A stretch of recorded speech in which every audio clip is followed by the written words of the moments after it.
So Okay. we just started recording, and Chiara's going to just spotlight both of us so that I can introduce the day and you. Okay.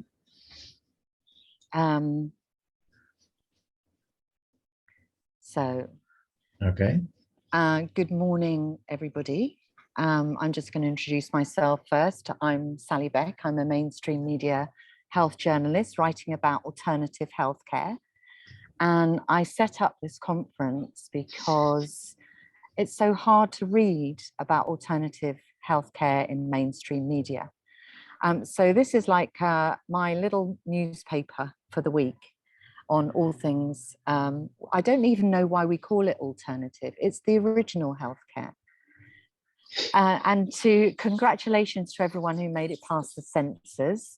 Who knew discussing functional and herbal medicine was so reactionary? But just by buying a ticket and finding our website, which has been inaccessible at times, some of you will have experienced the climate that some of our speakers have encountered over their careers. One thing for sure is that everybody here today has never faced sanctions from a patient.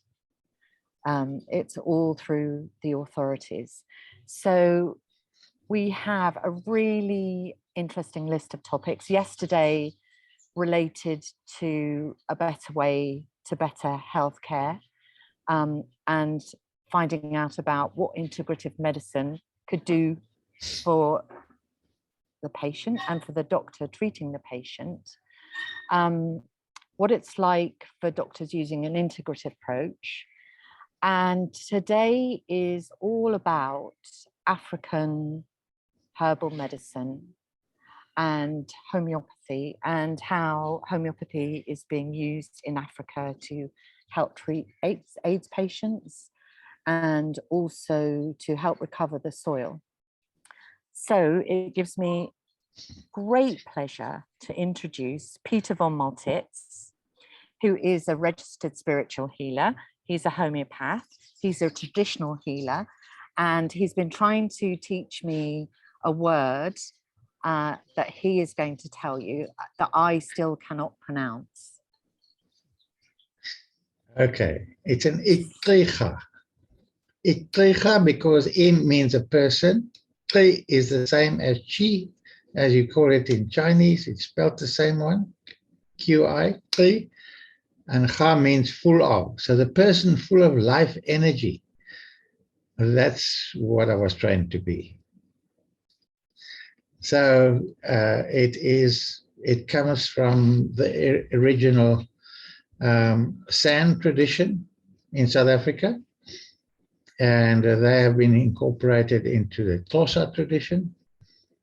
And so my teacher was a Xhosa man, Philip Kubukeli, and yeah, it is quite different from those people who are mediums. So you get the shamans and the mediums allow other things to talk through them, and the shamans go and investigate it themselves.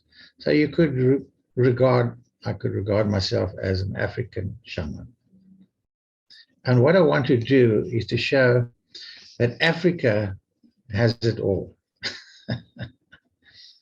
Africa is amazing because in Africa, we have all the varieties of healing, as you would call them, modalities.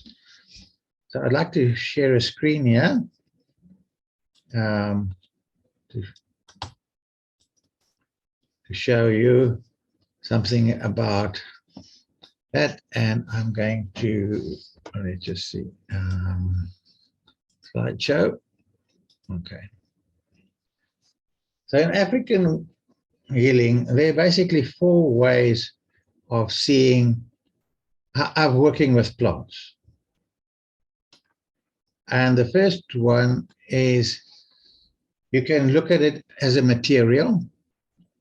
So you can use the material like a painkiller, physical, direct, molecular. You can see it as a teacher plant. It teaches you how to do things. So if you can't digest your sugars, you will use something like Wilde alles, which is a plant which actually teaches you how to digest your complex sugars. And then there's the picture medicine, which is basically homeopathic. In other words, it shows you what you look like, the picture, the full picture. And then there's the personal kind of way of treating things, and that is that you actually talk to the plant. And you ask the plant spirit to help you heal somebody. And of course, then there's an integration of all these four. So these four things are actually all there. So let's look at the first one, the material one. So that is one that really is very much like the allopathic medicine. Chemical, molecular, plants have chemicals that directly impact on the body to influence chemical processes. So the obvious ones are things like painkillers. So it's not just allopathic medicine that has it. African medicine also has painkiller. The willow, for instance, aspirin. There's a thing in the Karoo that's called Dicoma anamala, and that is an amazingly powerful painkiller. Yeah, right in South Africa. Then there are things like adhesion site blockers, like St. John's wort. And that's why the doctors mostly try to get it off the shelf, because St. John's wort can block 70% of the adhesion sites that are usually used by the medicines that are used in the allopathic system. So if you have a heart medicine and you take internally St. John's wort, it will block up 70% of the site. So you're going to reduce the effect of your heart medicine with 70%. And that might just not be enough to keep you going if you are using that kind of medicine.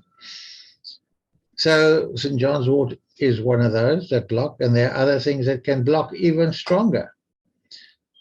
So there is a point to blocking remedies, because, for instance, an adhesion blocker like that can stop an adder-bite poison. So that would normally, if an adder bites you, it will cause the dissolving of your tissues and tremendous internal bleeding. But if you use something that blocks all the sites, well, no bleeding. So in the right place, in the right time, it's very useful. Then we have antiseptics like Warburgia. It's one of these trees that are regarded to treat like 40 diseases. It's basically an it stops fever, it stops inflammation. It's just one of those amazing medicines. And then there's the Siphonochius, is called the African ginger, and that is also has these amazing qualities similar to Warburgia. And then there are things that make you alkaline, like turmeric. So that if your body is not acid, your blood won't dump the acid into your lymph system. And if it isn't in the lymph system, well, then your immune system starts working. So I found that just simply using turmeric will start improving all the metrics on disease analysis. It's amazing. If your pH is right, it's a much better chance that you're going to be fine. And then there's soap. Soap. And one of the most important soaps we can eat is lecithin, because lecithin can dissolve fats and move them. So for instance, lecithin, if you have irritable bowel syndrome and you have high cholesterol in the blood, both those things can be instantly helped by eating lecithin every day. And our prepared foods nowadays have been heated up and the lecithin has been destroyed. So, but nowadays it's easy to get capsules of lecithin. So lecithin, being a soap, dissolves the cholesterol so it can be moved out of the arteries and into the large intestine, where it is secreted on the surface of the large intestine and prevents bacterial irritation. So there you have it. One thing that cures, not cures really, but it helps with two things instantly. So it's not that you got too much cholesterol in your blood, it's not moving. So the soap really can help with that. And then there's another plant from South Africa that is amazing, and that is Pantanissia prunelloides. And that thing transports oxygen across the cell membranes, which is very important, because in cases where you don't have oxygen transport through the membranes, you can bring oxygen into the liquid in your body, but it can't get into the cells if you've got a blocked cell membrane, which means that the oxygen can't get in and the mitochondria fall apart because they need oxygen to function. And if you give somebody Pantanissia, instantly the oxygen can actually penetrate the cells. So I've seen people, really ill people, lying in bed, ice cold, white as a sheet,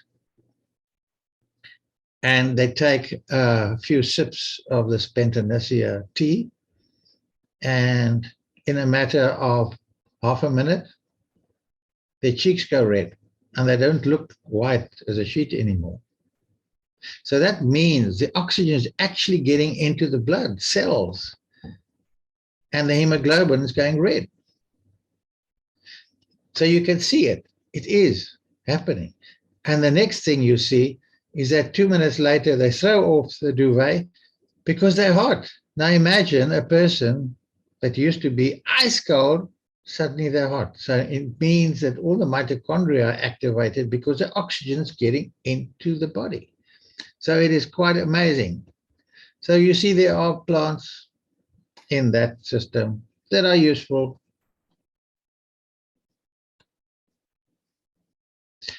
One of the important things about using a plant, what is really important, is that you must use the whole plant. It's important to use the whole plant because when you isolate an active ingredient, the other ingredients have been removed that are the ones that modulate the process. And because they lost, you now have side effects. And so many people say, oh, you want to register a plant, but what are the side effects? So, well, there aren't any side effects, but then it's not a drug. Well, exactly. We don't want to use drugs. We want to use plants, the whole plant, without the side effects. But that doesn't mean that some of the plant, which works well, is better if you concentrate it. So overdosing is one of the biggest problems with people who get so excited about a plant and then just want to make it stronger, more concentrated, whatever, but it actually can be a problem. So for instance, if you overdose with helichrysum to relax the pelvic girdle, which is very nice when a woman has too stiff pelvic girdle and the baby can't come out. So by taking 1 cup of tea a day is enough for a week before giving birth to completely relax the pelvic girdle, and the baby comes out easy. But too much can create lower back dislocation if they were to pick up anything heavy. So don't overdo it. It's a wonderful thing, and it's a wonderful healer for your lymph system, but don't overdo it. Now, the teacher plants is another way of looking at using plants. So when you use a plant as a tea, usually, less concentrated, but used repeatedly. As in anthroposophical medicine, it teaches your body how to do something. In homeopathy, which is a different system, if you overuse something, they say, oh, you're grafting that condition onto the person. Well, exactly. That's what a teacher plant does. By using it continuously, it will teach your body how to do it. So it's very interesting. For instance, there's an example of bay laurel that if you've got a very fatty skin and you're not actually able to digest your fats, so they just come pouring out of your skin from what you eat. But the moment you have some tea of bay laurel, they digest the fats. So it separates them into glycerol and fatty acids, which now can easily be moved around your body and be metabolized and everything. And the amazing thing is you take the bay laurel for a few days, and then you don't need it anymore. Now your body knows how to do it. So it's a teacher plant. So some people think that teacher plants are just things like ayahuasca and iboga and so on, but every plant can teach you something. You just got to find out what. So that's quite an interesting one. So Ralia pinnata, which is a great plant in South Africa, teaches humility. And I know many people think that humility is a sickness, but actually humility means equal, not less than. And this plant helps you to feel equal. So in isiXhosa, it's called umhlonitshwa. And it overcomes all the irritations, blisters, itchiness, smallpox. So it's like a general plant for any kind of blistering water disease, from smallpox to bladder infections, all of those things. This is the most amazing plant because you get those things from irritation. So if you can get over your irritation about somebody who you think is lesser than you, well, by being equal, you don't have that irritation anymore. So it's a wonderful plant. It's a plant to help you overcome fear. So Artemisia afra is another one of these amazing plants, and it actually teaches you how to digest double sugars. So people who are, for instance, have a problem with thrush. Most forms of thrush are actually a yeast, and the yeast comes in to digest your sucrose and your lactose, the sugars that are that are double sugars. Like in sucrose, it's glucose and fructose. One molecule of each of those bound together in the form of sucrose. And the moment you use the Artemisia afra, it digests them and separates them. And so now all of a sudden you don't need a fungus in your body to do it. And so the thrush just disappears as soon as you start taking this. And then it stays away because now you've taught your body how to do it. Leonotis is a great teacher of power, the power of the heart. So it works very strongly in the heart and the circulation. And its name means umfenkafentani, because the C is always pronounced like that. So umfenkafentani means to help one another. And this is how you must use power, to help one another, not yourself. That's greed. To help one another. And that is a healer. And that is what overcomes having a stroke. If you just want to help other people and you never let them help you, you'll get a stroke. And here's a lovely plant as well, Issendiandia. Issendiandia, these are the little fruits. the seeds inside, and they're very shiny leaves. And the bark of this plant glitters like mica. It's a very great favorite with older people because, when people get old, they can't focus and they have difficulty putting one foot in front of the other, walking, and there's all that kind of a hesitation. So Isendiandia means do not hesitate. So this plant really helps you to focus. When you are not that old and you can't see well, this plant will actually improve your eyes dramatically because you'll learn to focus. So now we come to picture medicine, and picture medicine is really homeopathy. If you've ever studied homeopathy, you'll know they always ask you or tell you that you must look at the whole picture. The person's condition must correspond to the whole picture of the medicine. And basically, you dilute your medicine and shake it up. And homeopathic means homeo, in other words, it is the same. The same, and pathic being pathetic, suffering, homeopathic is the same suffering. So when you dilute something sufficiently, it will come up as a picture in the person. And many people think, oh, well, that's unique and, it's something that Hahnemann developed 200 years ago already and what have you. But actually, it's been around for thousands of years in Africa. So in Africa, you use ubulao. Ubulao means the medicine of the home, and it's actually a plant with soap in it. Or saponins is the fancy name for it. It's soap. And so when you stir water with a bit of soap in it, it will foam.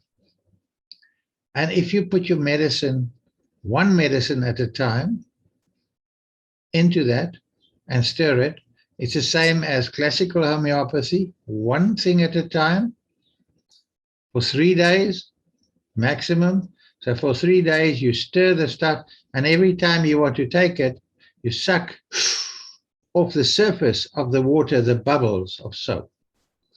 And in those bubbles is actually the diluted form of the medicine. And every time you want to take the medicine again, you stir it again. So with every stirring, it's a serial dilution of increasing dilution, increasing of the whole process.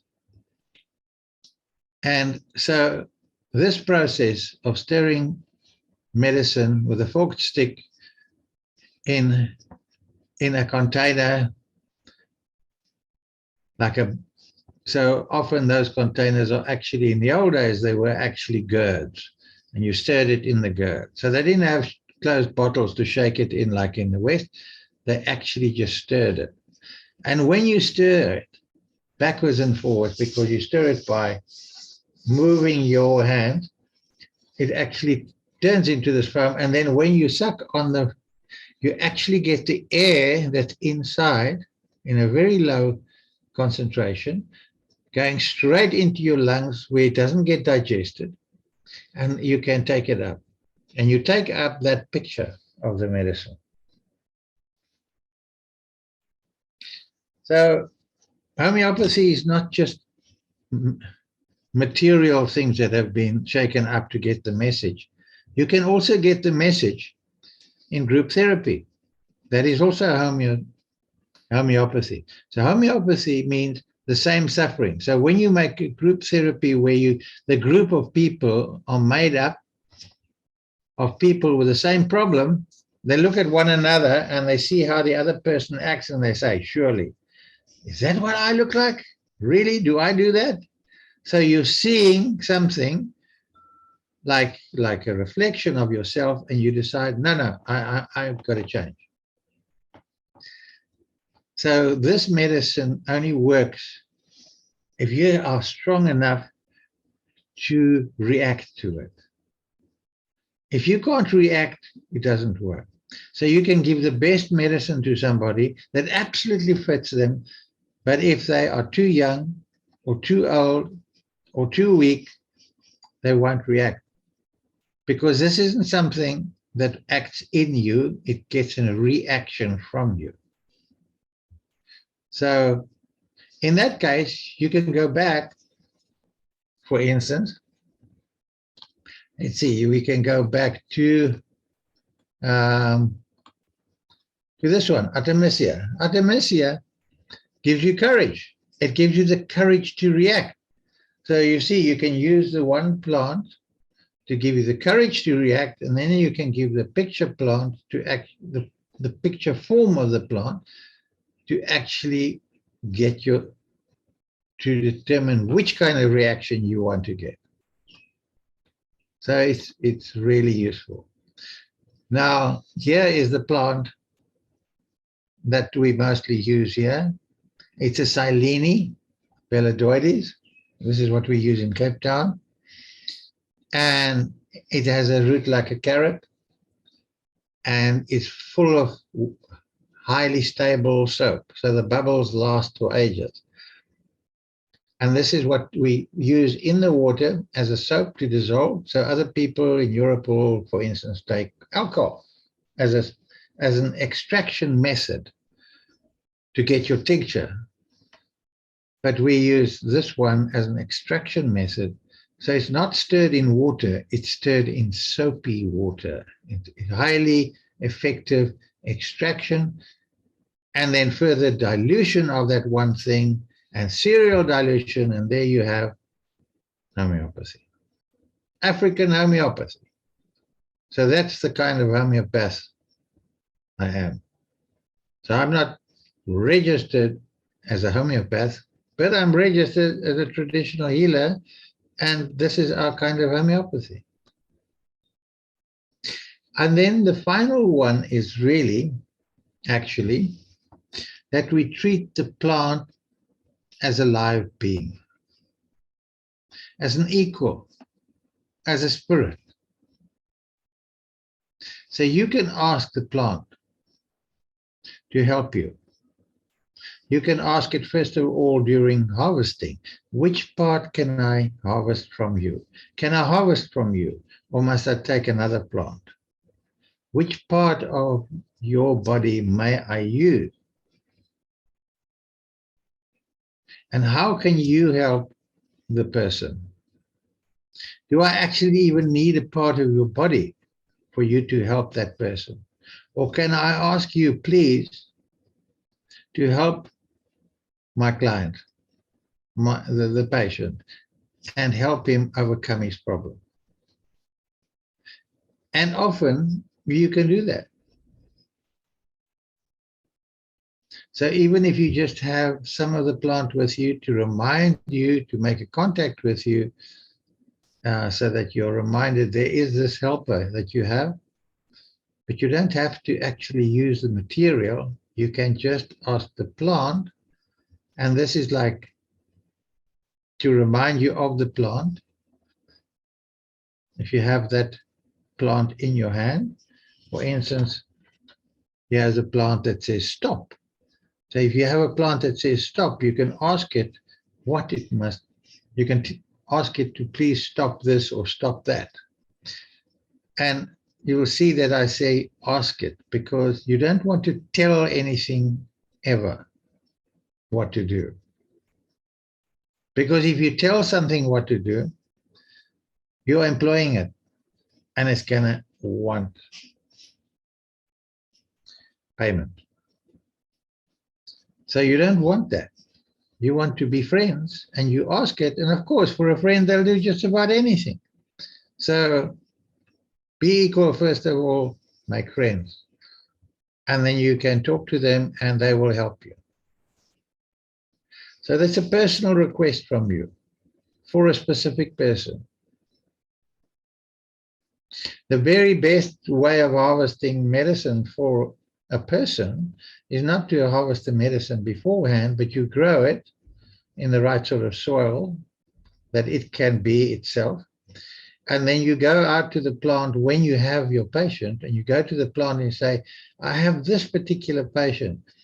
Which twig or may I use from you that you specially suggest for this patient?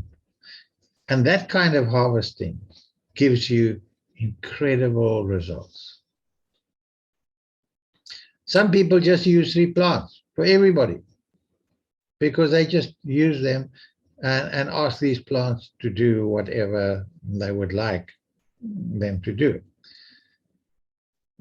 But yeah, some plants can do quite a lot because they give you courage or power, and a lot of things can be overcome that way. But if you actually have learned many plants, at minimum, you must know at least 50 plants in your direct environment that are best suited to the things that you want to achieve. Then this is highly effective because they don't have to think about how they're going to do it. They're doing it already. It's something that they are able to do.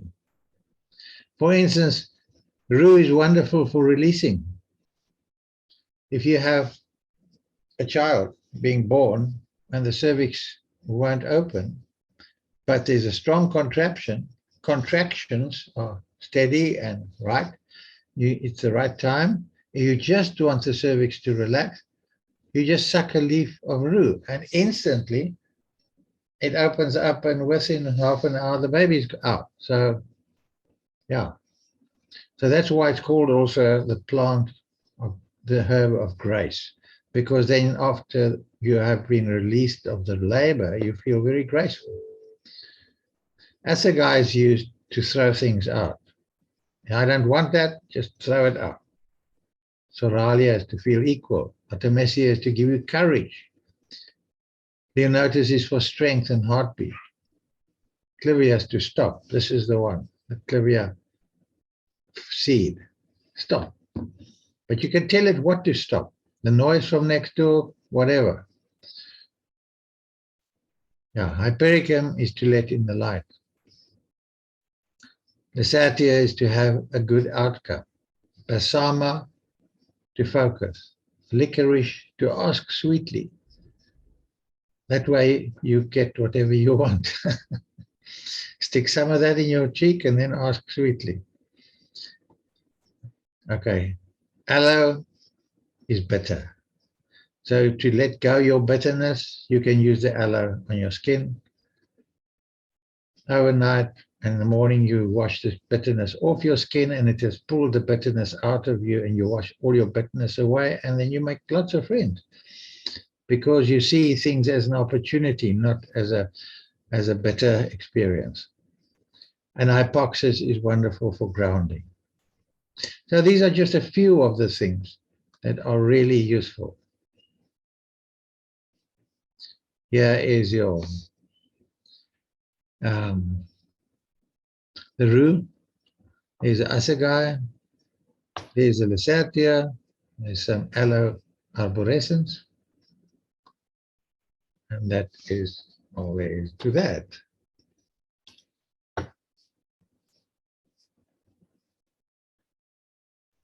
Good. Any questions?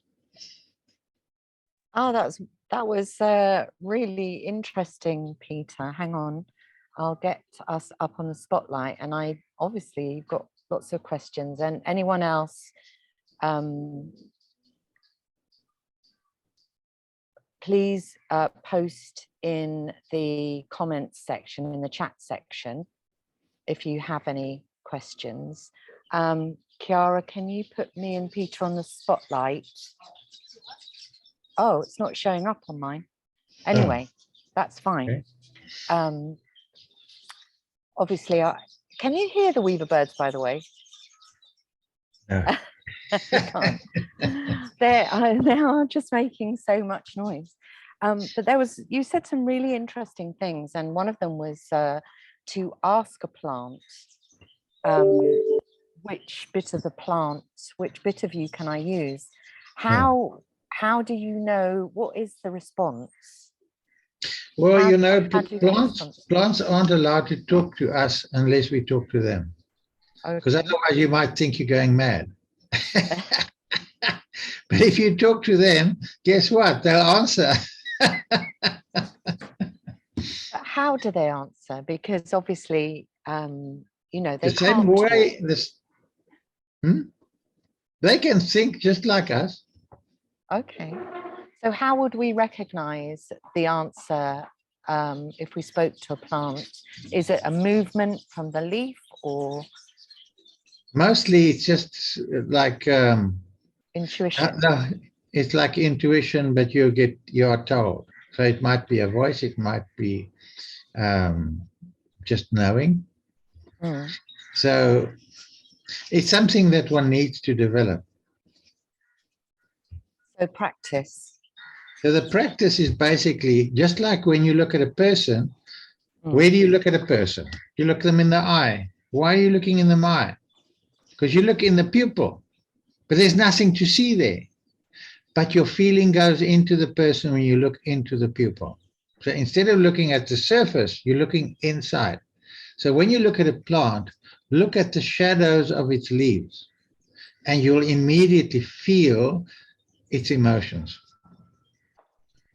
Or somebody's just posted in the chat that they're reading a book called The Secret Life of Plants that talks about communication via sensation of pulses or tingling when holding your hand close by the plant. Is that something that you recognize? Yes, that is something. But spirit, usually when you start to develop the capacity to speak or to communicate, because the most important thing is not just saying something, but also hearing the response. Mm. So typically many people will develop a headache or a heart flutter when they get a response that says no. No, not that one. So when you think of doing something that you're not supposed to do, you will get, if you cannot get a message directly, you will get either a heart flutter or a little headache. And then you think, oh no, okay. Then you try something else, and then it goes away instantly. And then you know, okay, that's okay. This one is okay because you're not getting a headache from it. But if you think the wrong thing, it will stop you.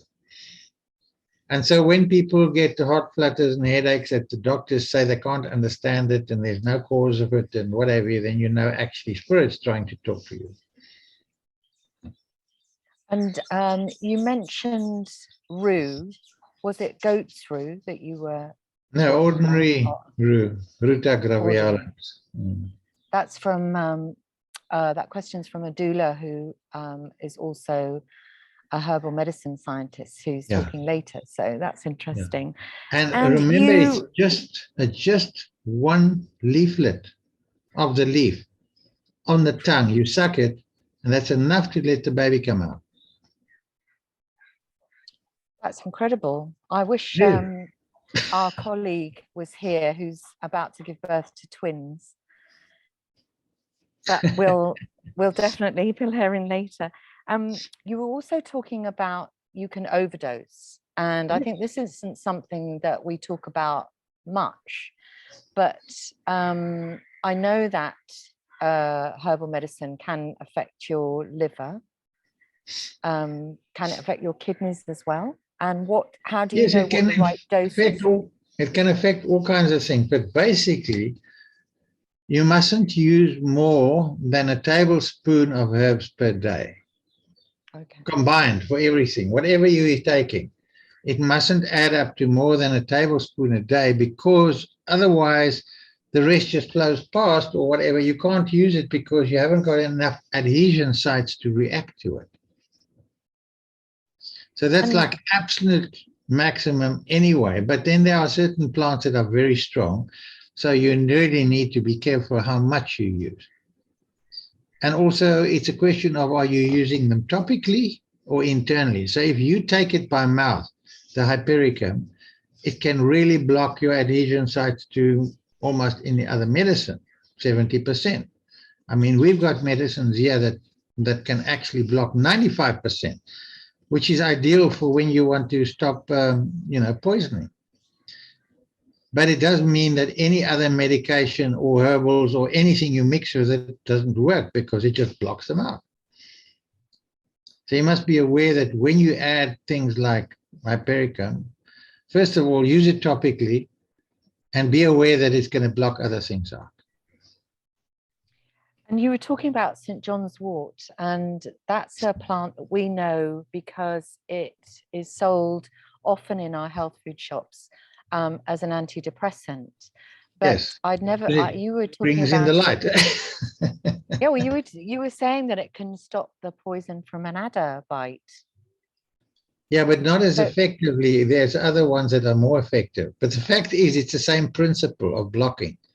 okay. It blocks other things, but it does let in the light. And this is why if you go into the sun and you've taken hypericum, you can get badly sunburned. Ah, I see. Well, and you were also talking about isolates. So we know that many pharmaceuticals are derived from plants, That's right.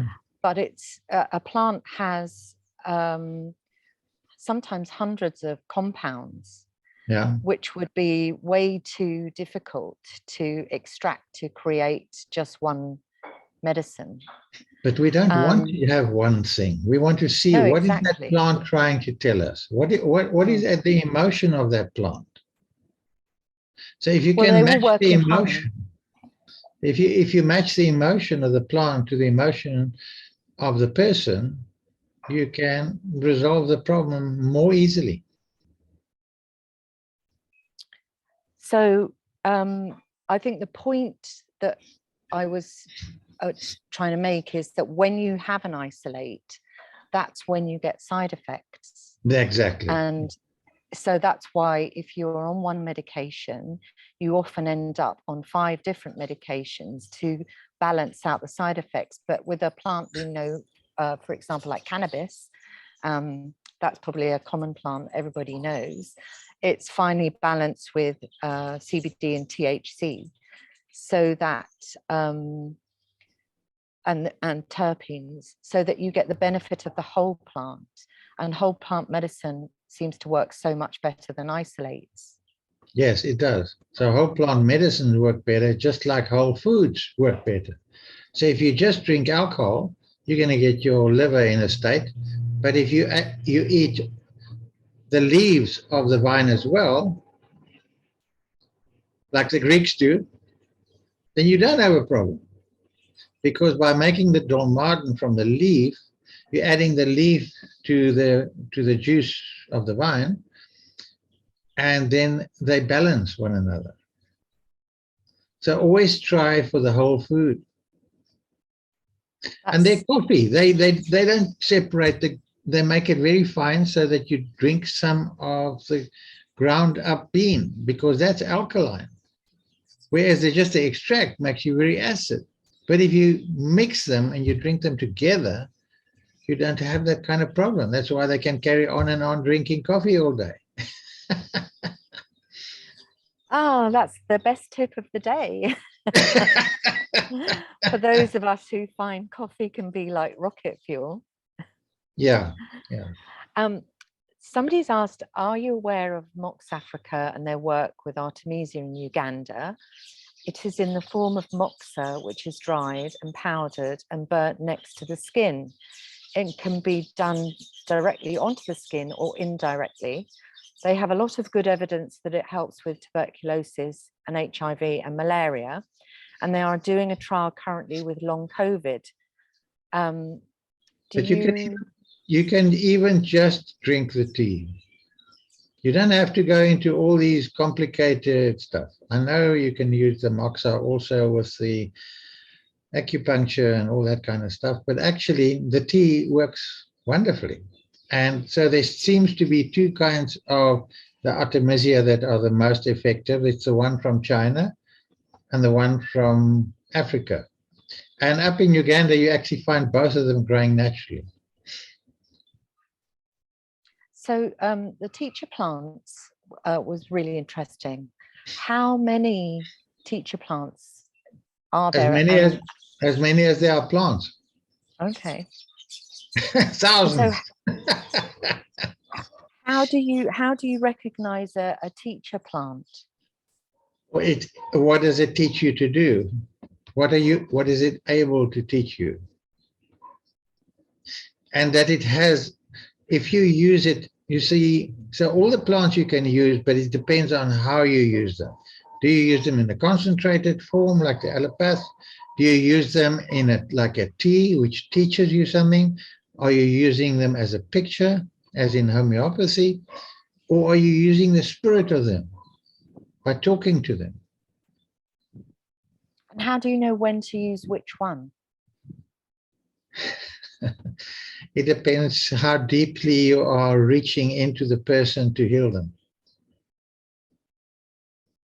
You see, the thing is that often mental conditions are created by physical conditions, which is really interesting.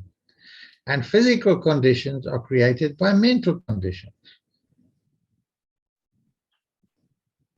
I know that. I mean, most people, I think, will recognize that when they're feeling happy, they don't really get ill. But Or confident. Yeah. For instance, I spoke to, or at least I once saw a discussion with a weightlifter. And people said, well, how often does he get a cold? And he said, weightlifters don't get colds because they are too confident, because they pick up heavy weights and they get confident that they're able to do this. They work. That's one of their major activities, is working at their confidence. So if you're confident, you don't get a cold. You get a cold from doubt, and your energy stops moving and you get cold. So you get a cold from being cold. Lots of people are asking, so there's many people joining us from the UK. Lots of people are asking where they can find the plants that you're talking about. Well, that's a difficulty. It's really difficult because whatever you send to the UK from here gets returned. If you don't register it, it disappears. If you register it, they just return it to you. So we would have to do some detective work in the UK to find out where we can buy. I mean, I know our health food shops are very good. Yeah. We can get most things in capsule form, but perhaps, and I did order Artemisia in the UK and it arrived fine. But I don't know about the other herbs and You see, the plants. thing is that if you were to order it from somebody who does that kind of thing, and it does it in bulk, and you can pay for, phytosanitary certificates and whatever. But for me to send a tiny little packet and cost me whatever, hundreds of rands to analyze it and say it's safe or whatever, it's not, doesn't work. Okay. I think we'll get the team onto investigating that and post something on our social media once we found the answer. Yeah. Can you perhaps give me some case studies of people? I think things fall into place so much better when you hear a personal story. Is there a personal story, obviously without revealing who the person is, who maybe had a long-term chronic illness and found themselves better after plant medicine? Yes, first of all, one has to see the plant medicine specifically are for people who talk like this. If people talk like this, they need a mineral medicine. If they talk like this, grabbing and crushing, they need an animal remedy. So first of all, find out how they talk, and then you will know, okay, a plant remedy will work for them. So then you can use a plant remedy. And yes, I mean, many of these cases are like thrush. You take the Artemisia afra, and most cases the thrush disappear immediately. But not all thrush is created by fungus, like yeast. So in the cases it's not created by yeast, of course it won't work. And what about things like diabetes, arthritis, those chronic problems that, you know, are very disruptive to your life, but don't stop you living? Yeah. Well, arthritis is basically your system's not able to clean itself out. So always, when you start working with plants, you must also take into consideration the sequence of treatment. So when the body cannot cleanse itself, you start by cleaning the skin, like with aloe. You clean the skin so that it can sweat. And then you clean the kidneys so that you don't have to sweat, it can just go out through the kidneys. And often the very first thing is just simply have parsley tea. Parsley tea will start to flush the kidneys. And then you can follow it up with asparagus. And that's even, so as long as when you take parsley tea and you see your urine is very dark, carry on taking it till it gets light. And then you know, okay, now it's flushed it out. And then you start on your asparagus, and then the smell comes out. And I say, oh, but you smell so bad when you eat your peas, you smell so bad when you eat asparagus. Yeah, but that's just while it's dirty. And as you take more asparagus over time, the smell disappears because you've cleaned it out your kidneys. So these things are very important to get these avenues cleared out so that you can get it. And once the kidneys are clear, you can try and clear the liver. So within liver detoxes, and you have arthritis, for instance, the liver will coagulate. Once it's working properly, it will coagulate the toxins, and then the toxins arrive at your kidneys and they block the kidneys if they come too fast. So you must do it slowly. And then once the liver is functional, you can start doing your breath work and actually fix your lungs. So you see, these things come in sequence.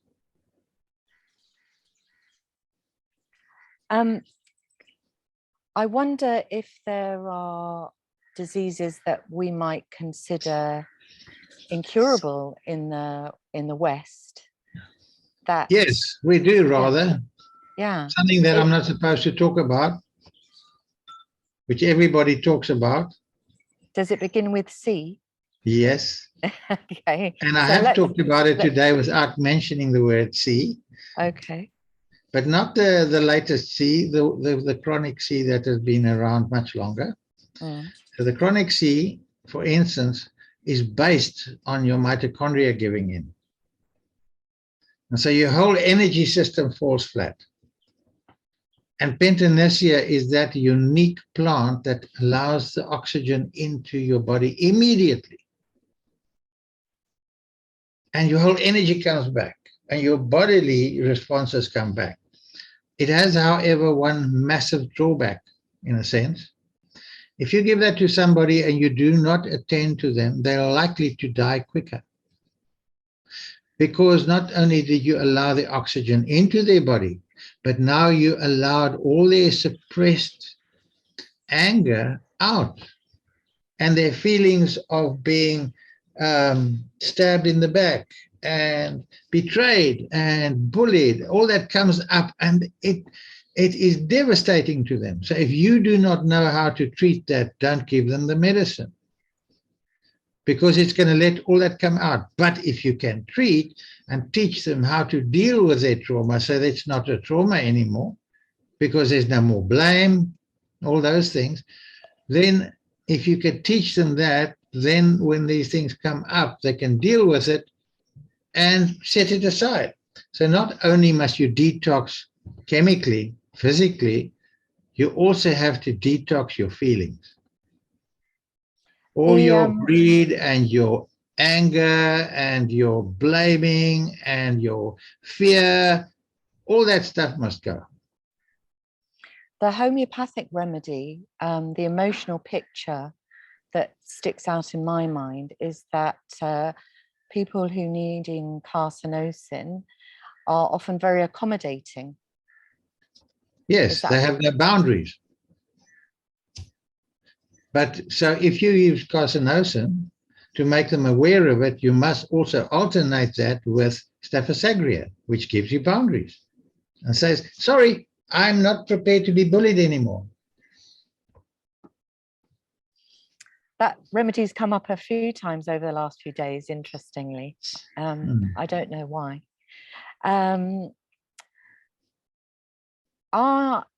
They're really keen to know how to find out more about plant medicine in the UK. I've suggested the College of Naturopathy. Do you think that would be a good place to start? Well, I find that in homeopathy, you are taught more about the feelings than you are in Sorry, plant. I said naturopathy. Oh, naturopathy, yeah. Yeah. Yeah. Do you think, yeah? Yes, there must be many people in Europe that know this stuff.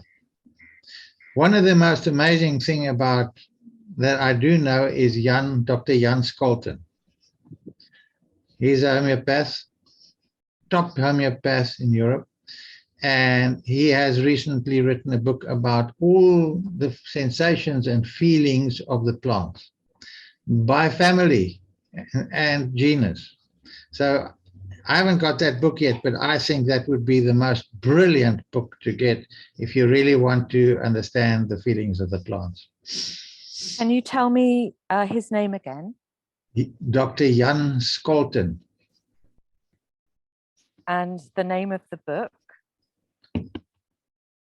I don't know, it's his plant book. he did minerals before. That was stunning already. But he's got a plant book out now. Okay, well, I'll do some research and post it in the chat later. I think we're pretty much coming to the end of our talk, Peter. Okay. It's been so informative. And although I'm somebody who knows quite a bit about homeopathy, I'm just learning about plant medicine and I'm finding it really exciting. So I'm hoping everyone who's listening today also found the same. Do you actually teach people to use plants? You do? Yes, all the time. And I've got these talks that I give very often at 7 o'clock at night. I've got a whole range of them. You can see, my website is zanamvula.co.za. Came up on all the pictures of focus that I showed just now.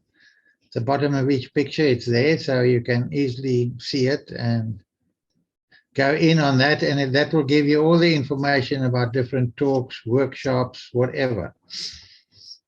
Okay, so what would be really useful is if you felt like sharing your slides with us afterwards. Sure. We are creating a YouTube channel where people can catch up. So if people were at work today and couldn't join, they can catch up later. And perhaps we can put all those resources in the channel. Yeah. And I will get them from you after the conference. Okay. Good. Thank you, Peter. Thank you. Thank you. It's so delightful. Have a good day.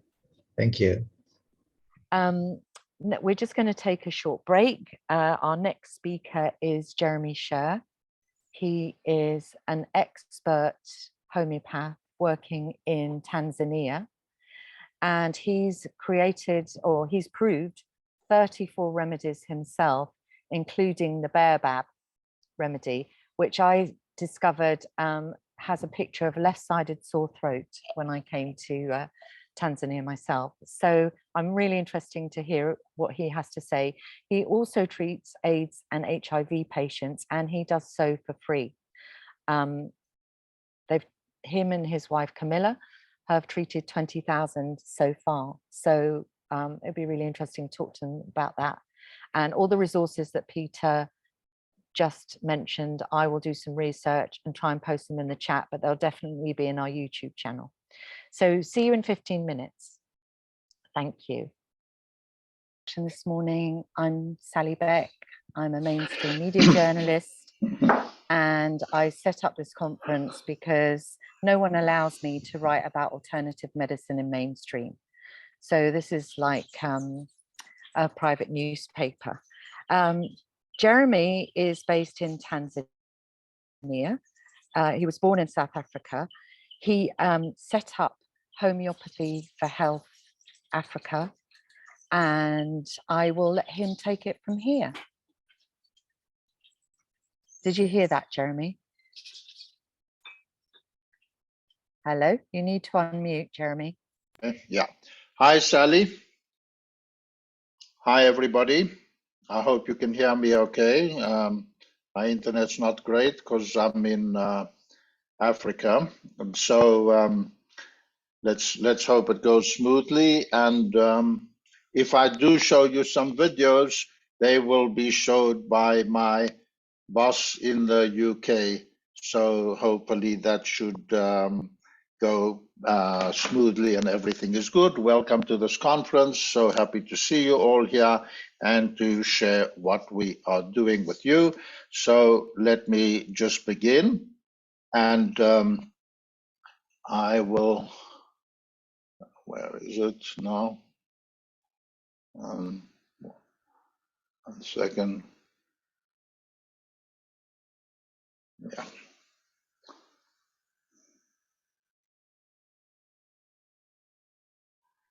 Okay, so we are Homeopathy for Health in Africa.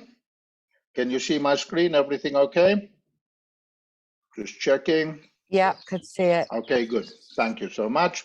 And just a couple of words on homeopathy for those of you who don't know, although I suspect most of you know, so I'm going to keep it short. This is a lecture not about homeopathy, but about what we do in Africa. But just to say that homeopathy is based on treating the whole person, treating on biosimilars, on the principle of like yours like, treating each person uniquely and individually, and using very small but highly potentized remedies. And homeopathy is very, very effective.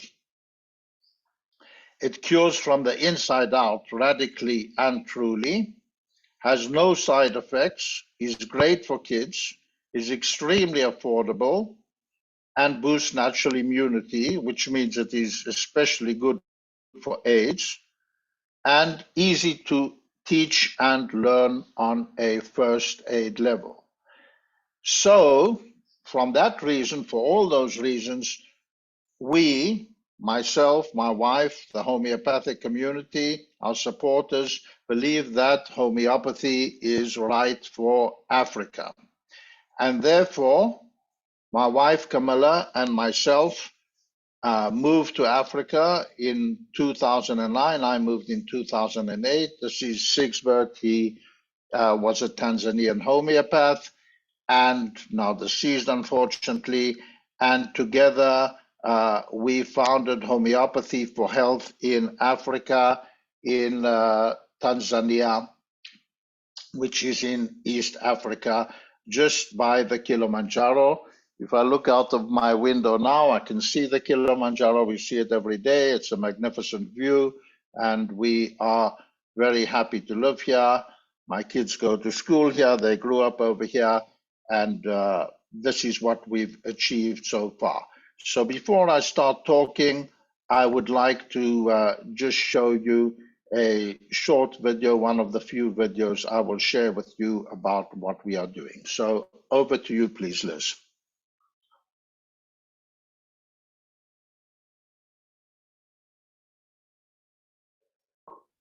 I'm just about to share, just a moment. Yeah.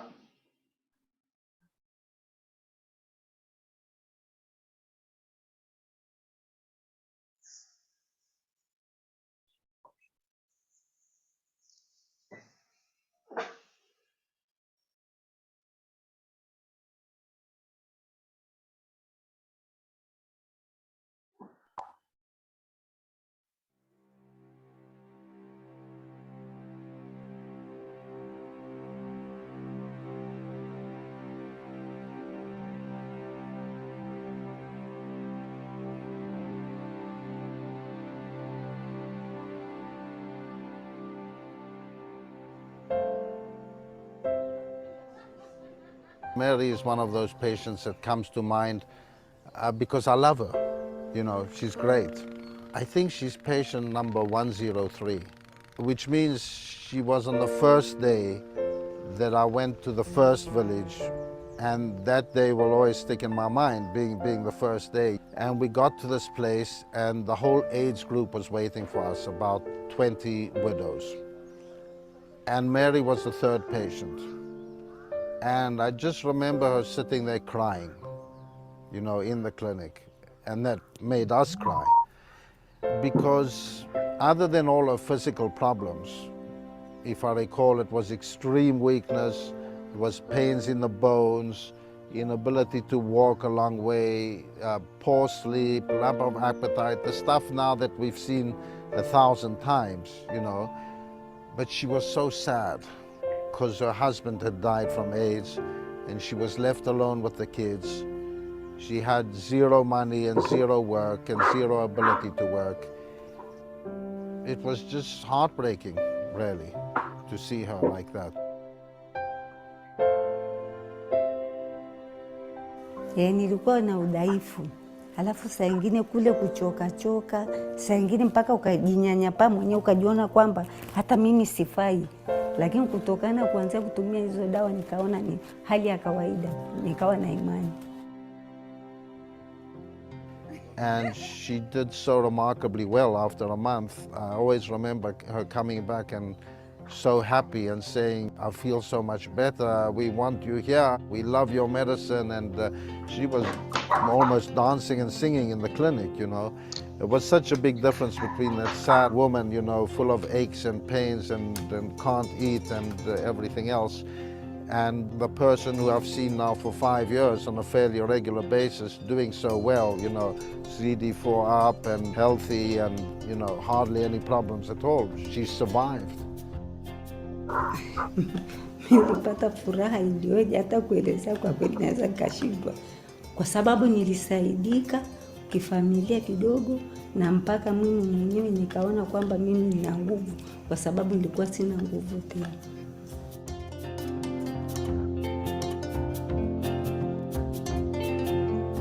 The AIDS virus is a very simple virus yet very sophisticated.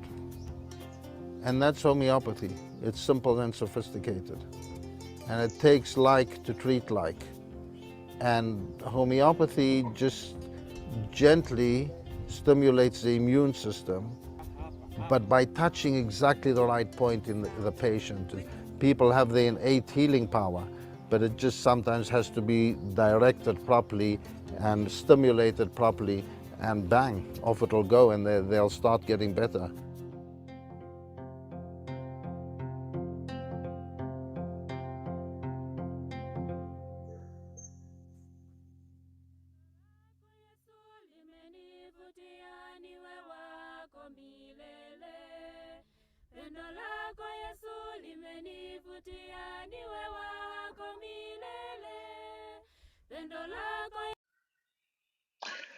Okay, so that's just one example of what we are doing here in the Kilimanjaro region.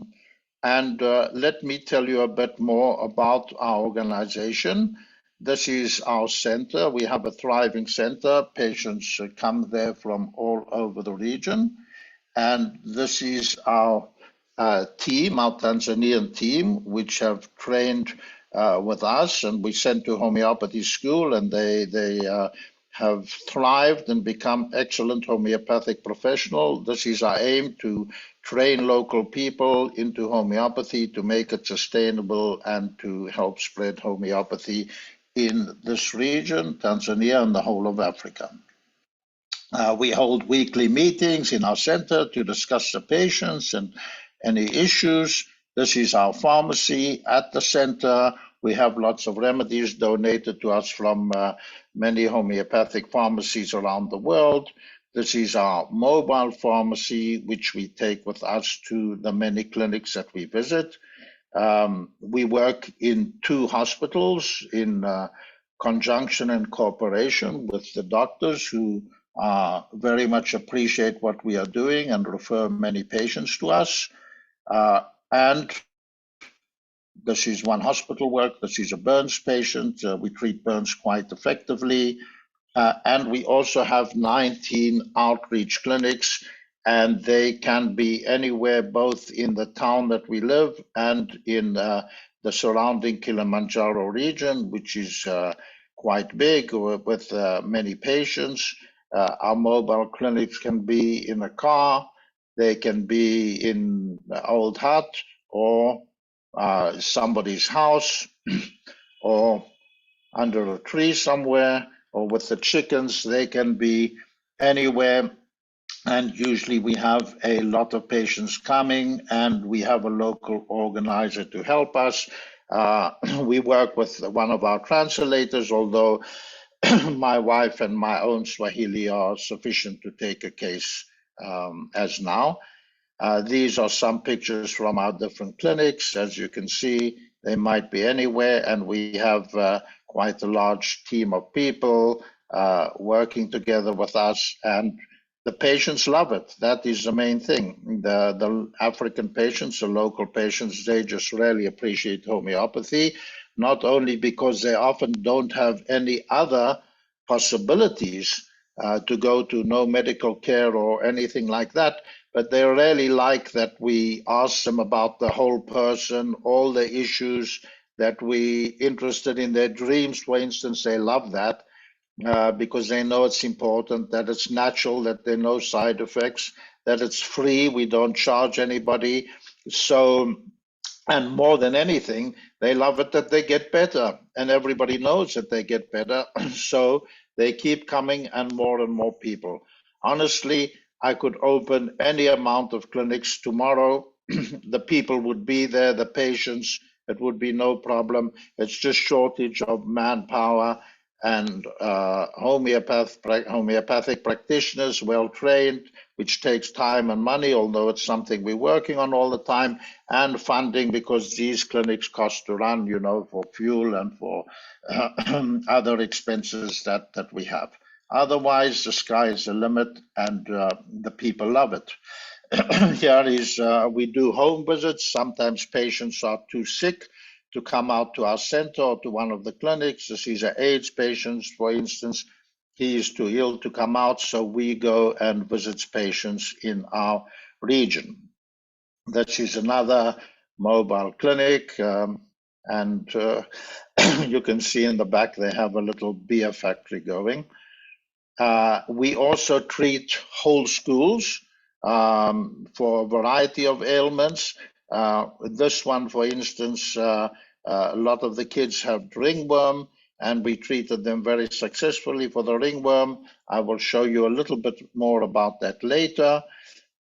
This is what I call the silent clinic.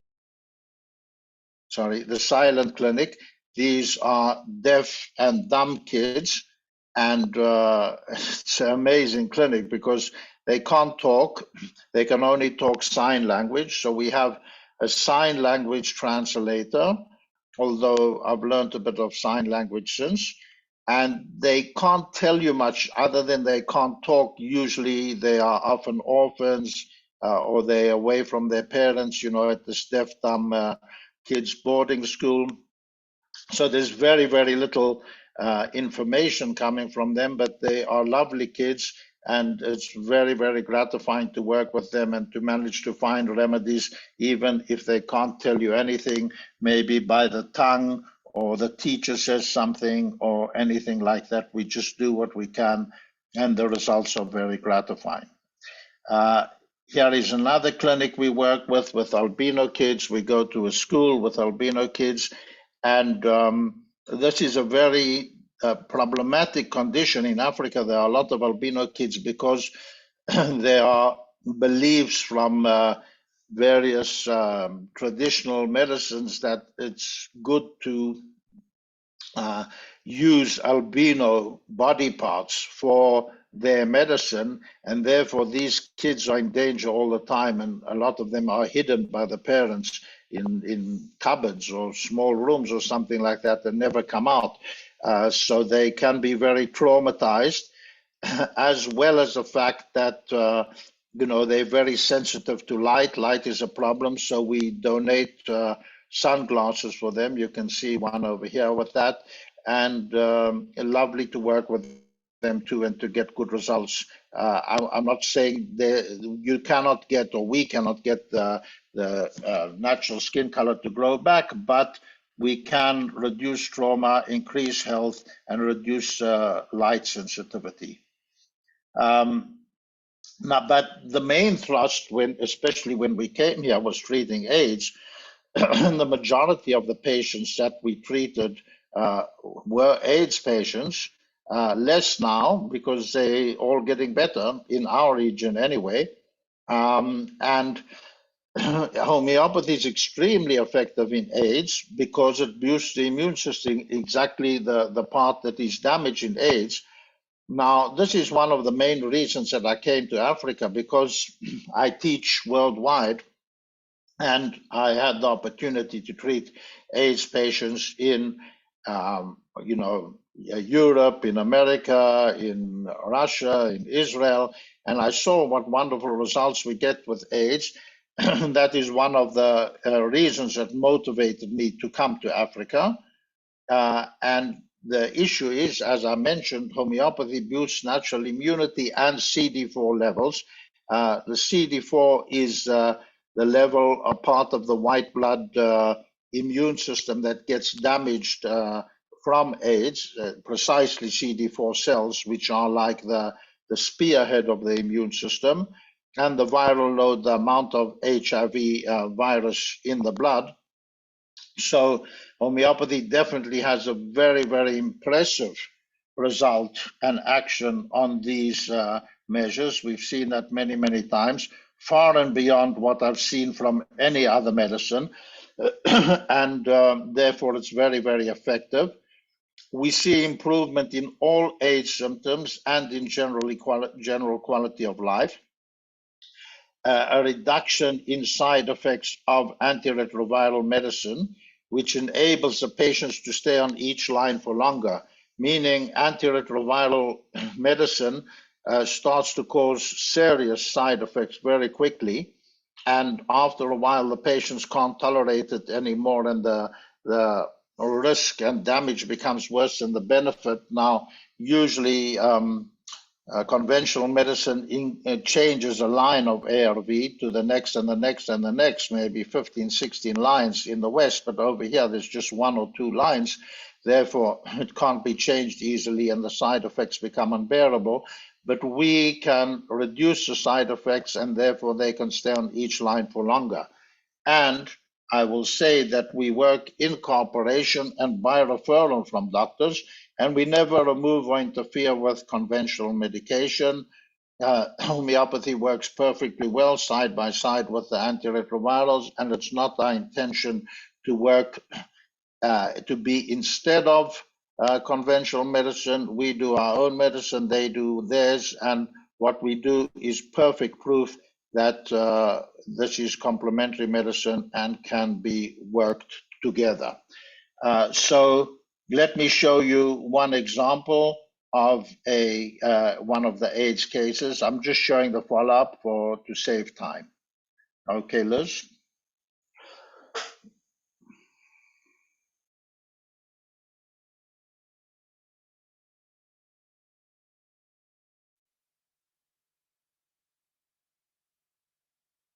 So this is a farmer with AIDS since 2009. She's taken conventional medication. She complained of weakness and lack of energy, chest pain, diarrhea, frequent fevers, and poor sleep. Very common in AIDS. Her husband died of AIDS, and she has to work in the fields to make money, but she is too weak to work. So we gave her a homeopathic remedy. Naendelea vizuri. Dawa yangu nasaidia. Nasaidia sana. The remedy is helping too much. She's doing well. Yeah. Tell her in what did it help? Mesaidia kipi na kipi? Nasaidia nikajisikia kula vizuri, nikasikia nikipata nguvu kidogo mwilini. Feels strong and appetite is good. Sikia kula na kupata nguvu ya kufanya kazi yangu vizuri. She's saying she's so happy because now the appetite is good and she's getting strong. She can now work. And then she complained that she was having frequent fevers. Na ile homa ya mara kwa mara Hapana. haijaushika tena. She has no fever now. She said she had chest pain. How is the chest pain? Maumivu ya kifua vipi? Nafuu kabisa. Nafuu kabisa. She feels better. And her sleep quality? Usingizi vipi? Usingizi ndio uzuri kabisa. Sleep is very good. Do you have any diarrhea? Kuharisha? Hapana. No diarrhea. Okay. Nzuri sana mama. Asante.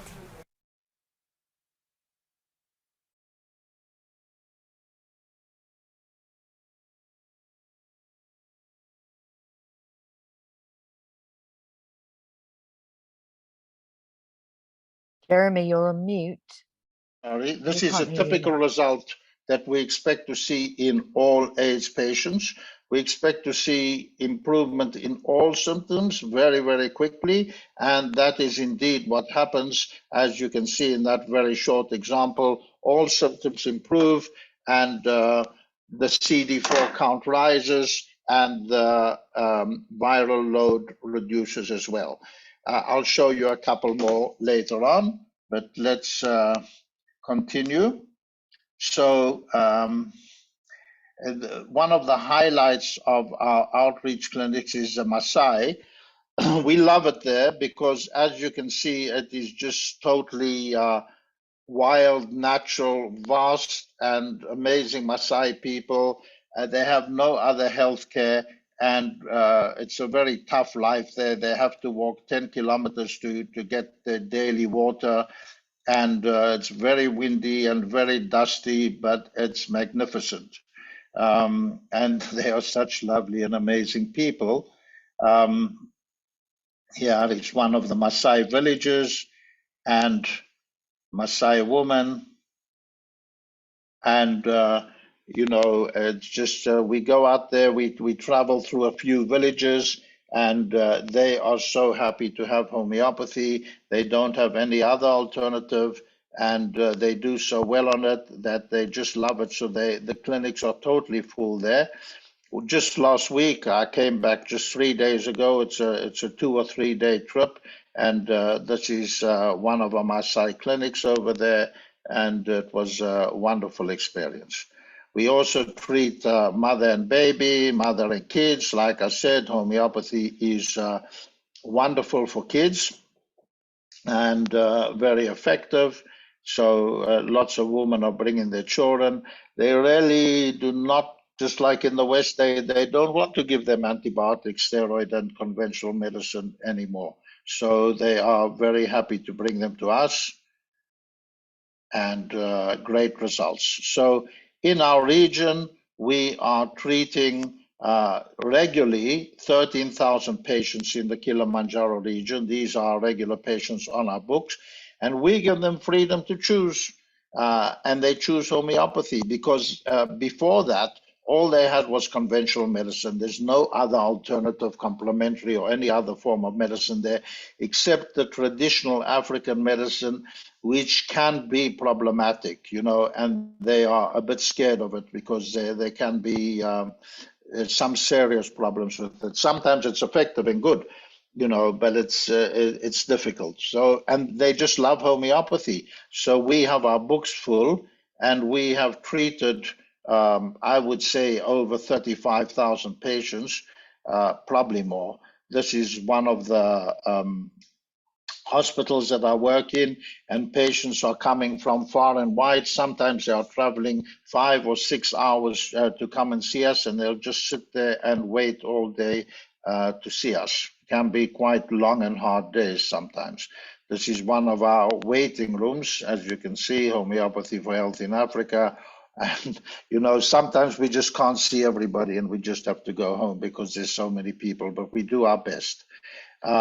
We have many visiting students and volunteers.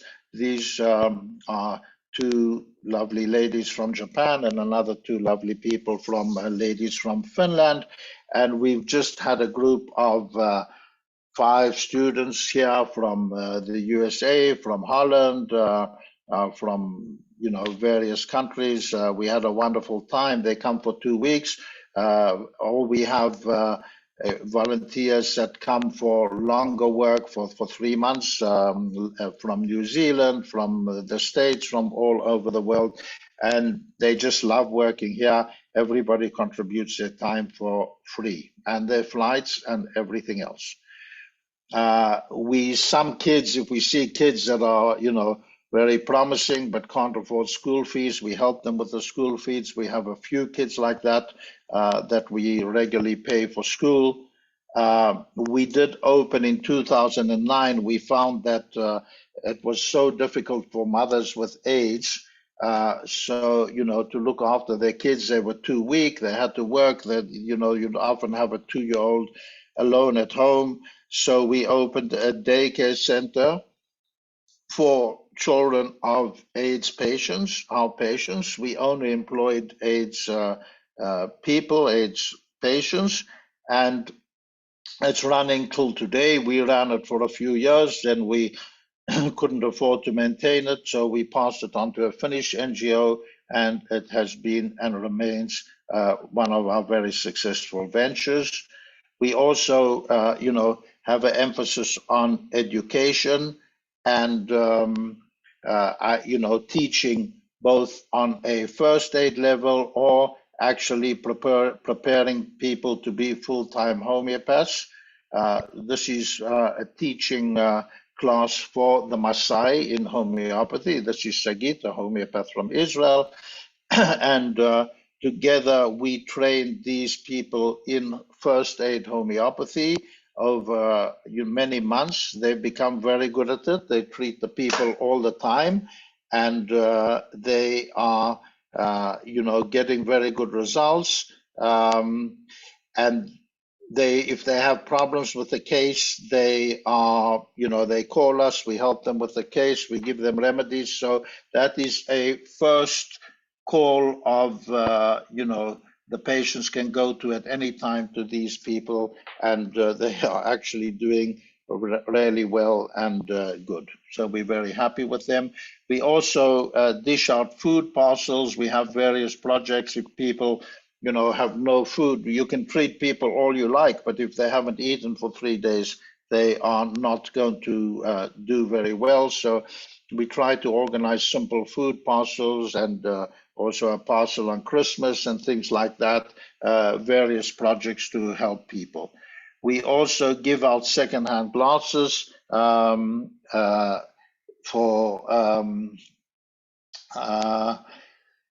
people who are short-sighted, especially AIDS patients.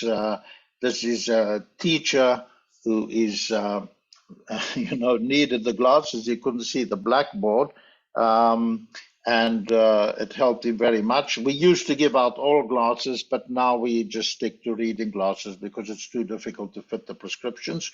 But the patients are very grateful for that. It's a lovely little thing that we do on the side.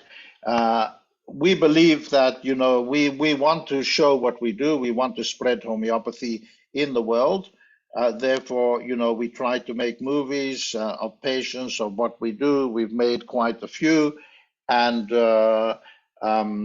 it's, very nice because actually that in combination with research is what we believe that will help show people what is possible with homeopathy. This is part of our research program that we do. That's the other arm of our PR, which is, both movies and, showing amazing results. And this is research. This research was recently published in the European Journal of Integrative Medicine, and it's the research on ringworm. We actually did it in Kenya in cooperation with another school of homeopathy. And we had excellent results with the ringworm, and it showed that homeopathy is more or as effective as conventional medicine, and that just got published in What the Doctor Doesn't Tell You a couple of days ago. So we're very pleased that people can find out about that. Homeopathy is a better treatment for ringworm than antibiotics. yay. And it's great because there's so much ringworm around here, you know, it's just so infectious and it's such a problem. And homeopathy is so easy to administer and so effective rather than poisoning the kids through their heads. Here's some of the results with the deaf kids project. And, you know, it's really gratifying to see the improvements in their hearing. It's not that they can go from 0 to hearing, no. But the fact that they can hear a car or a truck behind them saves lives because, you know, as you can see here, the hearing is rising across some of the frequencies. And, you know, if they can hear or somebody coming into their room or small things like that, or hear that it's raining outside, it makes them very happy and it really improves their quality of life. And we've had good results with that. We are now hoping to publish this research as well. Here is, for instance, a case analysis, and you can see that on the green line here, there is an increase in hearing along some of the frequencies, which is pretty remarkable because there's no other medicine that can do that. Maybe Chinese medicine, I don't know, but you know, conventional medicine certainly can't help with these conditions. And just to explain, most of this deafness, I don't know what percent, I would guess 70% of it is caused by anti-malarial medication, which is known to cause deafness, and it's just dished out for any old condition over here.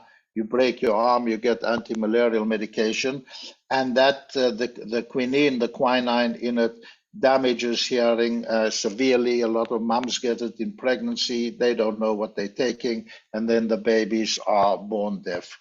So there's a lot of deafness here. This is much, much more than we see in the West due to the anti-malarial. Let me show you a couple more videos. Okay, we'll start with 613, Liz, please, if you don't mind. And stop share.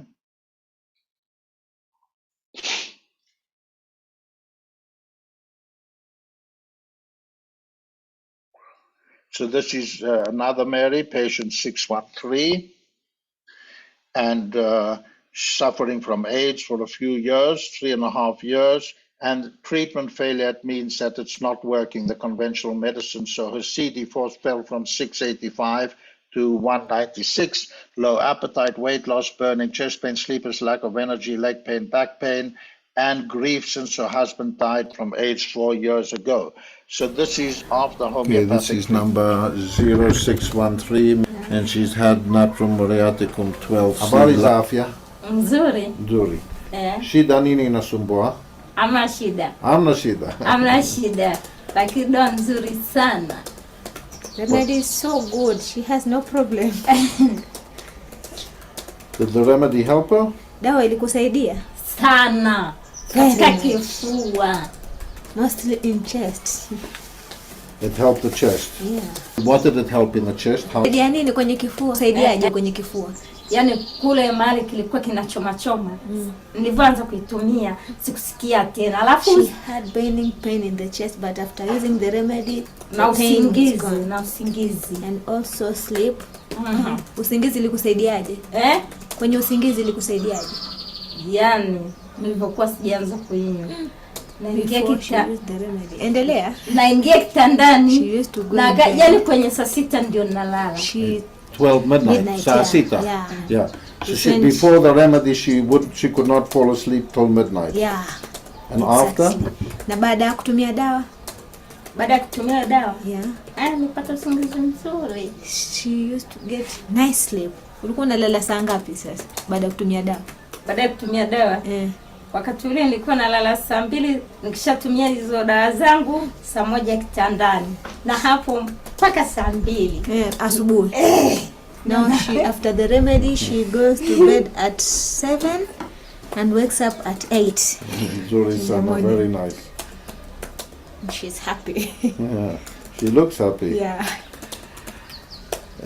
And ask her, did it help anything else? Ilikusaidia wapi tena kwingine? Na miguu and legs. What's with the legs? Miguu ilikusaidia vipi? kule Malaria kwenda niyo mauku nikipanda kilimani ili ikakata kuuma kabisa mpaka na leo. Kwa hiyo sasa hayumi kabisa. She used to have pain when going upwards, but now no pain at all. What about the pain in the back before the menses? Na ile maumivu huku nyuma kwa mgongo ni kwa kiuno ama kwa mgongo kabla siku zako? Yalikata. It's not there. And how is the appetite? Na hamu yako akula ikoje sasa? Nakula pasa hivi nakula. She eats very well. Very good. And how is the energy? Na unajisikiaje nguvu? Nguvu ninazo. Kwa kweli. You asked about energy. Yeah. She's saying that she feels she has energy. She feels strong. Yeah, she feels strong. Yeah. And how is her weight? Weight. Yeah, uzito. Uzito. Umeongezeka. It has gone up. Yeah, by how much? Umeongezekana ngapi? Umeongezekana ngapi? Nilikuwa nachezea kwenye 30, sasa hivi niko kwenye 55. From 30 to 55 kgs. Wow. From 30 kg to 55 kg? Yeah. Very nice. And what about the CD4? Na CD4? CD4 nazo zimeongezeka. Kutoka ngapi mpaka ngapi? Sikuwa 300, sasa hivi nakimbilia 350. 350 now. And she has been taking antiretrovirals since 2009.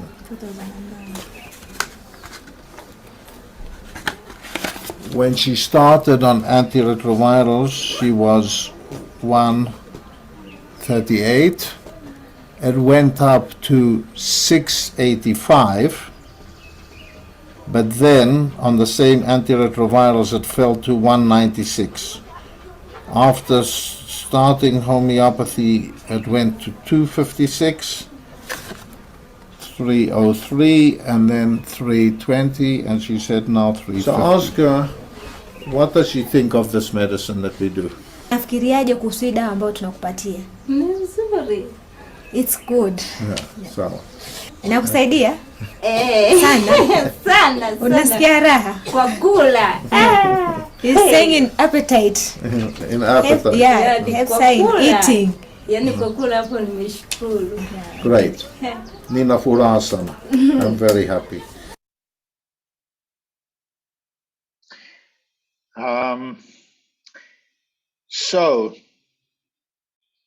Thanks, Liz.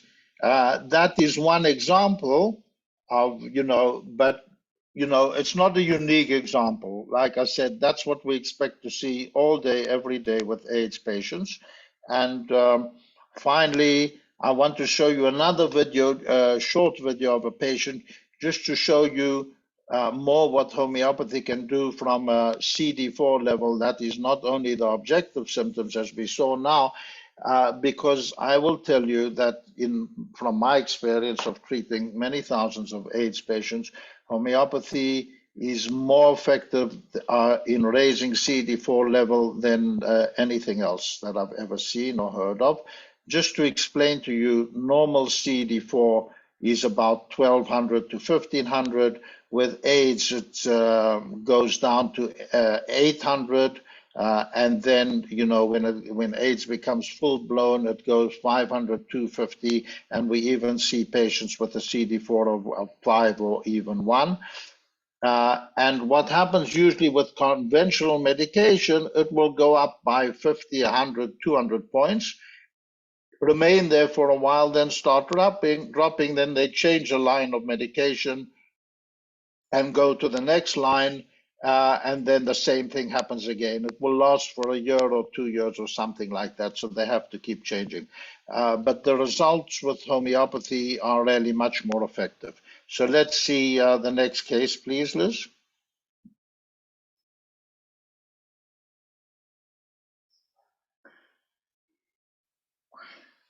She's 28 years old, CD4 136. Had it for a few years, and she works in the field like all the other people over here.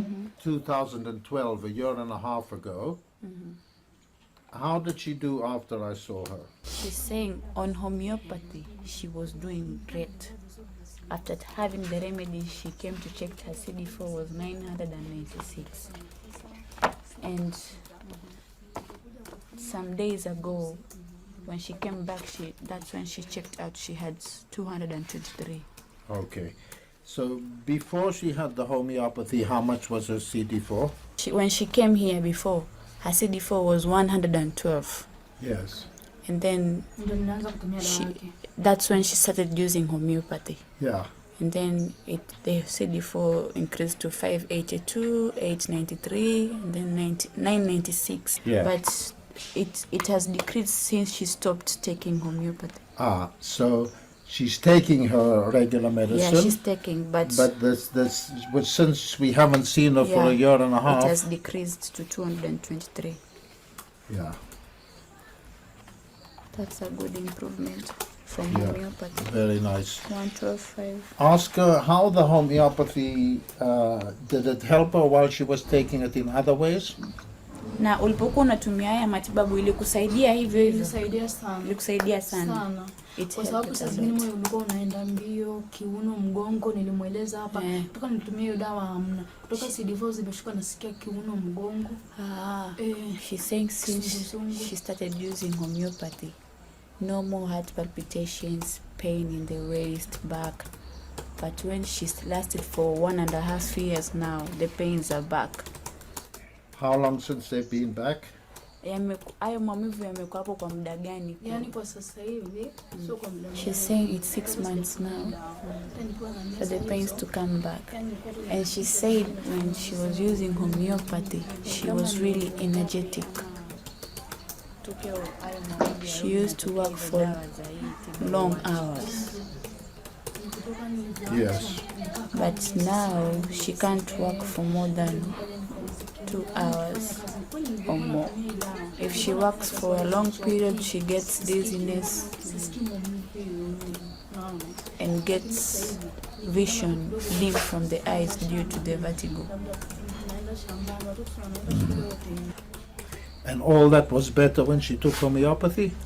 Na hizo dalili ambazo umezisema zai zilikuwa zinapata nafuu ulipokuwa unatumia tiba. Ndio, nilikuwa sioni chochote. Yeah. It was all better when having homeopathy. Okay. How is your appetite? Hamu ya kula iko aje? She's saying before her appetite was good while using homeopathy. Now her appetite is decreasing.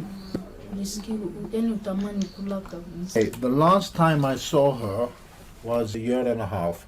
I asked her how long she remained well on the homeopathy. Endelea vizuri kwa sababu ndio nilikaa hiyo miezi 6. Sina shida kabisa. She's saying since homeopathy, she was doing good for the 6 months.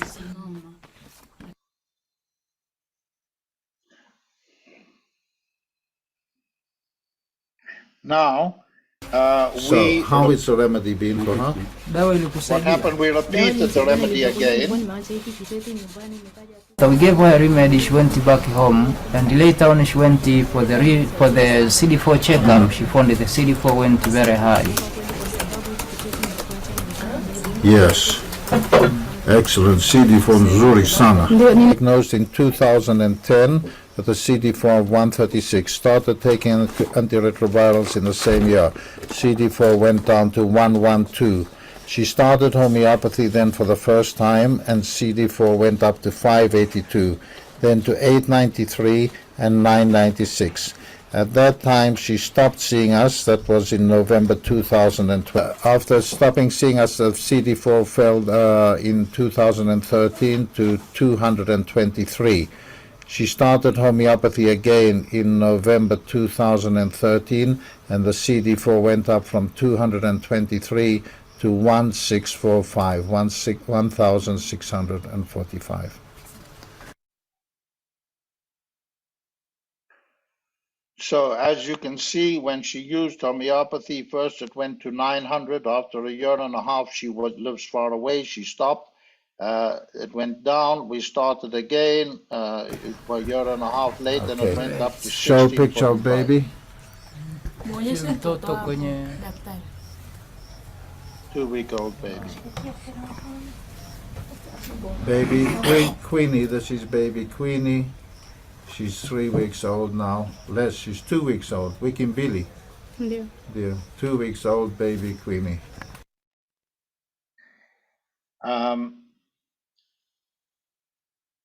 So let's stop share, please. Yeah, thank you. So thank you very much. So now what you can see there is how effective homeopathy is in CD4 levels, which is the golden measure for AIDS. Her CD4 was 1645, which is more than yours and mine, you know, and most other people that are supposedly healthy. So if you want to say she's cured, you can say. If you don't. We do not say it. Our aim is not to say we are curing AIDS. Our aim is to say we are helping it very, very much, and it's worth having all throughout Africa and the whole of the world. And that is what we are looking for. And to that, you know, I will say just that there are obstacles. It's not easy here. You know, this is one obstacle, getting stuck in the mud in the rainy season. But you know, the biggest obstacle here by far is red tape and bureaucracy, which we deal with like on a continual basis. Takes a lot of effort, funds, and difficulties. And really, you know, you have to withstand that if you want to make something serious in Africa. Coming for 2 weeks and helping a bit here and there is a drop in the ocean. It's very nice, but to really make a self-sustainable change, you have to stick it out, and you know, have all the support you can get. So this is what we do. This is our healthcare model. You know, we have a center, hospitals, outreach clinic, food parcels, eyeglasses, school fees, education and research. It's a holistic, you know, organization, not only the medicine. We want to help on all levels. And to this purpose, we have now founded AIM, which is the African Institute of Integrated Medicine. And this is what we want to develop and push forward now. And that will include centers. Our aim is to make a center which will include conventional medicine, meaning a medical clinic, lab facilities, dentists, opticians. We've had various dentists visit here with our project, to have at the same center complementary and alternative therapies and professional education for local people, which will give nutrition, health counseling, homeopathy, herbs, vitamins, traditional Chinese medicine, osteopathy, chiropractic, and other alternative modalities, and also to promote healthy lifestyle of nutritional project, you know, have an inpatient department for people who are too sick, and provide employment and microfinance and business advice.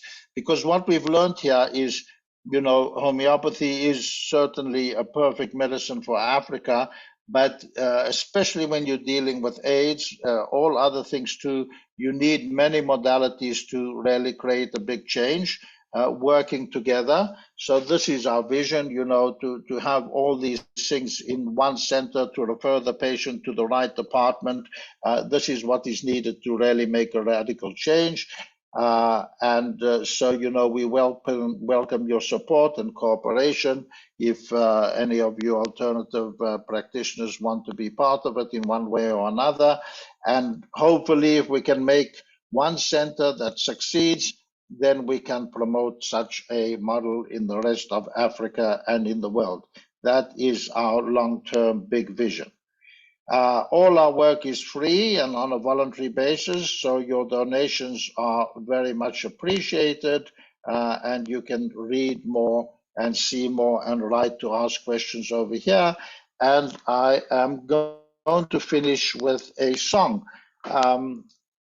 When we were working, you know, traveling in some of the clinics, we were working alongside an educational group regarding AIDS, you know, healthy living, and they were a theater group, and they were so impressed with their work, with our work, that they wrote a song about homeopathy for health in Africa. It's a hit. You can play it to your kids and spread it all over. So here is now the Homeopathy for Health in Africa song. Turn it up loud. This is from Kilimanjaro, Tanzania. Homeopathy helps a lot of people here, man. It's gonna go everywhere in Africa. Rhyme speed, I'm gonna tell you about homeopathy. You wanna hear about what I wanna tell about. Nataka kusikia nachotaka kuongea. Homeopathy, homeopathy, homeopathy, homeopathy. That one nzuri sana. Homeopathy, wala haina madhara. Homeopathy, that one nzuri sana. Homeopathy, wala haina madhara. Homeopathy, for health in Africa. For health in Africa. Homeopathy is the only one, the only medicine that God wants. You take it for malaria, gotta feel alright. No side effects, gonna sleep at night. Metengezwa kiasili, AI kwa mimelo asili. AI huongeza nguvu za mwili. AI nawe sona kemikali. AI The homeopathy from Dr. Jeremy. Dawa asili sona madhara mwilini. The homeopathy ni dawa matumaini. Weupe na weusi natakuwa sote tuamini. Dr. Jerry sense, God bless you man. Lots of expense, West Africa man. Wanakuombea mikosa ni mashetani. Tugeza watu na wosu believe we can. Wagonja msife nafsi, mbona bado mna nafasi. Wanaowatusi wasiwape wasiwasi, kwani homeopathy inakupa nafasi hii. Shtuka wai upesi uipate dawa hii. dawa nzuri sana. Homeopathy wala haina madhara. Homeopathy dawa nzuri sana. Homeopathy wala haina madhara. Homeopathy for health in Africa. For health in Africa. Nini ya ukweli wa wewe kuokolewa. Homeopathy itakupa power, elewa. Hata kama umepungukiwa CD4 utaongezewa. Na homeopathy kweni so ini dawa ambayo imebarikiwa. Acha kupagawa. Homeopathy ukiacha umewawa. Come on, wake up. This is for us of Africa. Come on, wake up. This is for us of Africa. Homeopathy, homeopathy, homeopathy. Dawa nzuri sana. Homeopathy wala haina madhara. Homeopathy dawa nzuri sana. Homeopathy wala haina madhara. Homeopathy for health in Africa. For health in Africa. Homeopathy na tibu magonjwa mengi. Kwetu ni tabibu naipa cheo cha dingi. Yalokwisha kusibu tulitafua siku nyingi. Ishi kwa tabu na kuandamwa na majaribu. Kabla sianza hii dawa kutumia, niliandamwa na mapunya na magonjwa kunyemelea. Ndoto mbaya nazo hazikuacha kunisumbua. Nilikonda kwa mawazo na mwili kupungua. Sikuwa na uwezo hata wa kuongea. Niliponea chupuchupu kuyaga dunia. Leo hii nasimama mbele yenu kushuhudia. Amini homeopathy imenisaidia. Nilipoanza tu kutumia hii dozi, usiku siku hizi napata usingizi. Siambuliwi tena na magonjwa nimelezi. Nimenawiri na nina nguvu ya kufanya kazi. Homeopathy kwa Mwafrika ni mkombozi. Homeopathy kwa Mwafrika ni mwokozi. Dr. Jerry Tizindo kiongozi. Tizindo kiongozi. You wanna hear about what I wanna tell about. Nataka kusikia nachotaka kuongea. Homeopathy, homeopathy, homeopathy, homeopathy. Dawa nzuri sana. Homeopathy wala haina madhara. Homeopathy dawa nzuri sana. Homeopathy wala haina madhara. Homeopathy for health in Africa. For health in Africa. Kwa malaria na shida, HIV kuna matata. Kwa malaria na shida, HIV kuna matata. Kwa malaria na shida, HIV kuna matata. Kwa malaria na shida, HIV kuna matata. Okay, thanks, Liz. Okay, so folks, that is what we do. I think we have a couple of moments for questions. I'm not sure. So we do. We have 5 minutes. Thank you so okay. much for that, Jeremy. That was really, really interesting, especially to hear about or to see for ourselves. We hear about AIDS, but we don't see it for ourselves. I just wonder, what do you find the hardest AIDS symptom to treat? Or the hardest AIDS with AIDS, it's when it's at the very last stages and the cancers start, growing all over the place. But I must say, the most common AIDS cancer is Kaposi's sarcoma, which is a skin cancer. We have excellent results with that, whereas nothing can be done with conventional medicine. Really good. But if the internal cancers start going wild, that is difficult. TB is very rife with AIDS. We usually have very good results with that. But all these things, if they only come at the very last stages, and they've got a few days to live, can be difficult. But usually, I have to say, AIDS is one of the easier diseases to treat. It's not difficult. wow. And can patients actually come on their antiretrovirals, or what's the reason for them staying on their antiretrovirals? Mainly, we don't want to, come into any problems with conventional medicine, with the scientific world up there, with all that. It's legal reasons. If I had my own country, it would be difficult, but I don't. So, our aim is not to fight anybody. We want to work in cooperation with conventional medicine, and so we just stick with the protocol. That's what we do. But I'll say that homeopathy works right through it. It's like a knife through butter, because it's working on a different plane. So it's not, although there are side effects, the homeopathy works just as well. Could, in theory, patients come off their antiretrovirals? In theory, they could, but we don't advocate it. Okay. And I know with homeopathy, there are very few side effects, but occasionally you can get a reaction if you have a remedy that's very, very close to your personal emotional picture. It's if you get such a what so-called, we call it aggravation, not the side effects, and that means that shortly after taking a remedy, you might get the intensification, aggravation of all your existing symptoms for a short while. That is a very good and promising reaction. We love to see that, because it means that nearly 100% they're going to get better afterwards. People will get better on a much deeper level. So it's in fact, when my patients get aggravation, they're so happy they call me to say so. But I have to say, you don't get that in Africa. It's the patients are very robust here. They respond very, very well. And I hardly ever see any aggravations over here. We put patients on a low daily dose, to make it more long-term and, gentle. So you won't see aggravations. But like I say, there's a big difference between aggravation from a homeopathic remedy, which is short, quick, and sweet, to conventional medication side effects, which is long, sour, and bitter. Yes, this is true. And you were talking about African indigenous medicine, saying that it can be problematic. Why is that?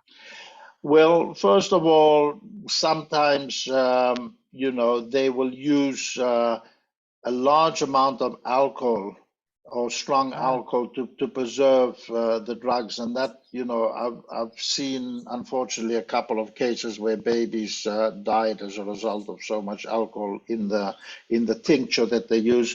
Another practice is cutting. They make small cuts in the skin to put the medicine in externally, and that can lead to infections. That's what put a lot of people off when AIDS started here, because through this cutting, people were actually getting infected with AIDS. Those are the sort of practices that can be problematic. Of course, the herbs and the plants themselves are wonderful and, should be investigated. And, we are working on that now. So there's no problem with that. It's just that the treatment modes that are used can sometimes be difficult, or there have been incidences where, they say to people, stop all your medication right now, and then we'll treat you. That can be bad because there'll be a strong rebound. And that is not the way to go about it. You treat people side by side. If they get better, do what you want, but not stop people straight away. So those can be some of the problems associated. But in its basic nature, no doubt that true African traditional medicine and the plants here are the plants that are offered here are the best in the world, alongside the Amazon. So maybe it's not a bad idea that the Tanzanian government are asking herbal medicine practitioners to register. So yes, it's a good idea. There's the University of Mumbili in Dar es Salaam has a department of alternative medicine. Homeopathy is one of the official medicines of Tanzania. There's a 2002 Alternative and Traditional Official Medicine Act of Tanzania, which is excellent, and it shows that the government here is very open and supportive of alternative medicines, and this should be a good thing. What is problematic is that the whole bureaucracy side has not yet been formulated. So, for instance, it can be very difficult to get medicines registered, to get a therapist license, all this kind of thing, because it's in the early days. And as you know, things move very slowly here in Africa. So, pole. So, it's a process. It's part of what we're working on all the time, to prepare the ground for the kind of change that needs to happen. But the Tanzanian, health ministry on the whole has been very pro alternative and traditional medicine. Well, and we found that, and that's why we're here opening what we hope is going to be a rare inpatient functional medicine facility. And I know we've spoken about that, but I'll tell people more about that later. Sure. Jeremy, thank you so much. It was a real pleasure to see you and to listen to your talk. And I look forward to catching up with you afterwards. Okay, excellent. And thanks to Liz in the UK for showing the videos. Yes, thank you, Liz. Okay. All the best, and bye-bye, good luck, and you'll see Camilla later talking about how to treat plants, agriculture, and your garden with homeopathy. So tune in for that. Yes, thank you. Bye-bye. Okay, bye. Our next speaker, we're going to have a break again. Our next speaker is a traditional herbalist working here in Zanzibar. We've made a little film with him, and we have one of his case studies with us. So we'll be able to actually talk to her. You will see her journey from the beginning, and it's quite exciting. It's all about improving her eyesight. So I'll cue up the film and I'll see you at past. Thank you very much.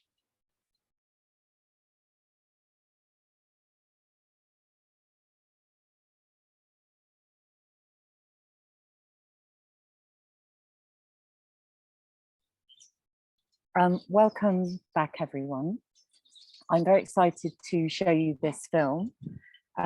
We followed a local herbalist called Saidi Matahabashy, who's here, and he's going to be answering questions. And also the first case study you see, Demantra, hopefully she's joining us so we can ask her questions as well. So please post them in the chat and enjoy the film.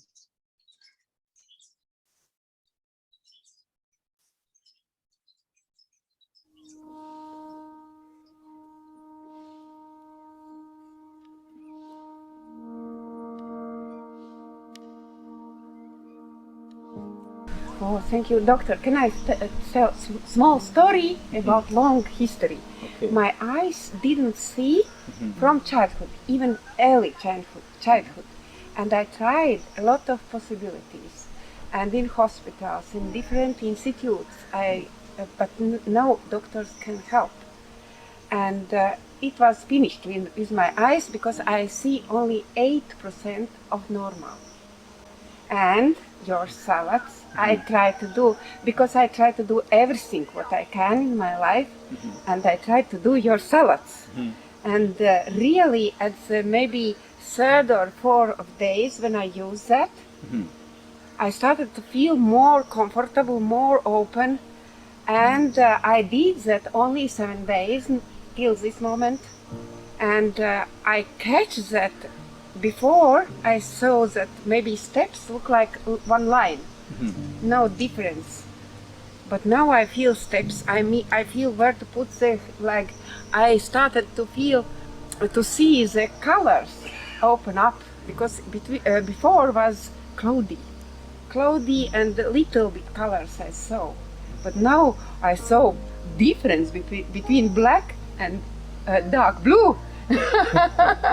It's really big changes I feel, and I so happy. I walk alone, I can step alone, and I am very happy. Thank you so much. Welcome. What you put in salad? In the salad, I put turmeric as a basic ingredient, 1 root of fresh turmeric. You grate it, fresh turmeric root, 1 root. I put it in salad carrot, red onion, passion fruit, and I put it on that salad the touch of lemon, fresh lemon juice, with a little touch of mint, green mint, that can solve variety of illness that people has on their eyes. It really helps, and I feel more comfortable, and I will continue this. Yeah. Yeah. I'm so happy. Thank you. You're welcome.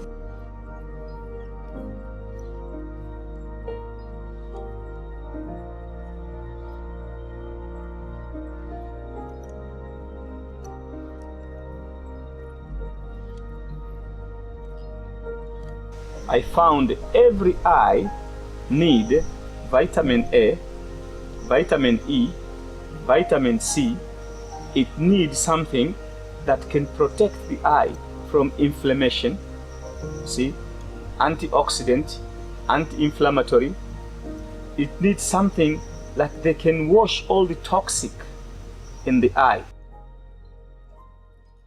This recipe I started now over 7 years, and over 500 people I gave this recipe, and there was no feedback that people were not happy with the recipe, because it's like a food. You see, some of the women after eating this mixed with a lot of turmeric, their stomach was big, it all cut down. See, it's like a fat burning for them. They have a lovely soft skin, see, and the problem of the eyes resolved, the problem of the weight, they have knee pain because of heavy weight they have. So eating the turmeric will serve the eyes, serve their body, get weight loss and go back into normal. You see, digestion is very good after eating that. If you have a problem of digestion, so everyday digestion is good, which is a big problem. If you don't have a proper digestion, is a problem. But eating that recipe will help you, the eyes, will help you fat burning, will help you joint pain, will help you clear all the tumors you have in the body that you don't know, and will help you also on the cholesterol problem, you see, even cancer problem that people don't know that they have cancer, you see. So it's like a general body service, not only the eyes, but it's cover the whole body in every morning and then every night in a very simple way and very cheap.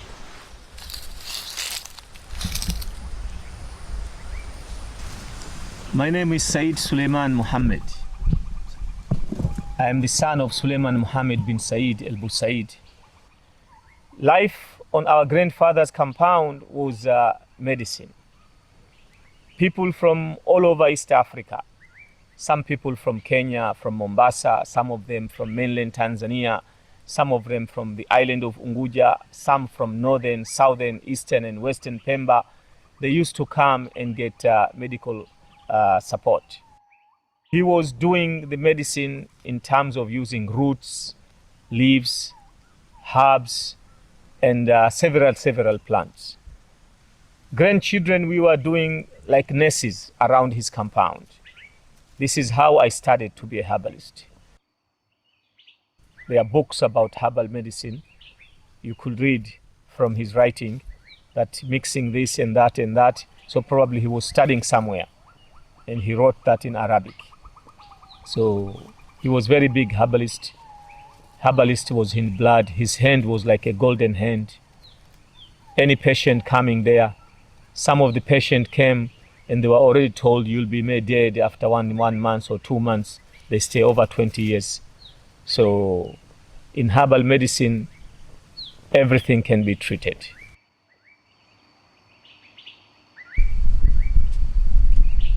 I'm doing herbal medicine for my living, and I teach others herbal medicine, and I'm very happy. I got 2 of my daughters. Sumaya and Rumaisa, they really love to work with me in herbal medicine. So I hope the knowledge will stay in the family and help the world, those who need that herbal medicine. Then about, this is it's a traditional medicine, but something from the family.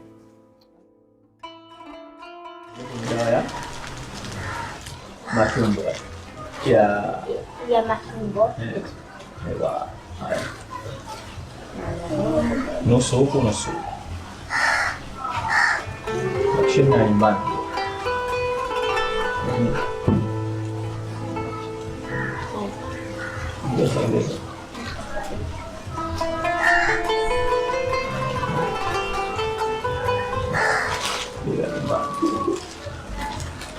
Hii tangawizi.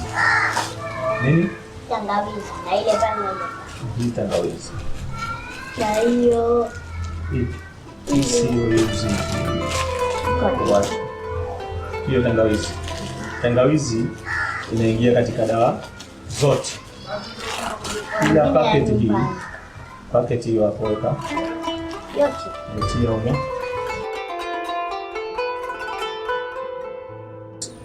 Traditionally, herbal medicine becomes sacred. People didn't tell other people about the importance of the small plants available nearby our houses. You could see people living in the village, but they don't know what their things that have been surrounded. All these houses, all these bushes you see around the houses, they might be small plant, but they are all useful. They are very strong medicine.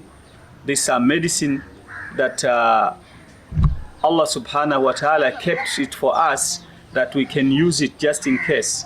You don't need to go a long way. You don't need to go to the forest. You don't find that kind of herb in the middle of the forest. They are always found nearby our houses. Those are medicine, like a medicine that it can cure asthma. Many people, kids, are suffering asthma. This one here is called asthma plant. Just grown nearby the houses everywhere. This 1 spoon is enough for children 0 to 3 years old. Every morning, every afternoon, every night. Just pick, grind, get the liquid, drink. It clear all the system and the asthma problem will disappear. No side effect. Natural one. I studied at the College of Health Sciences, Zanzibar. I love the modern medicine, but I finally found herbal medicine. I love it more. I'm more interested on herbal medicine. With the knowledge I got from the College of Health Sciences, that helps me when I do my lectures, because I know the anatomy and physiology of the human being.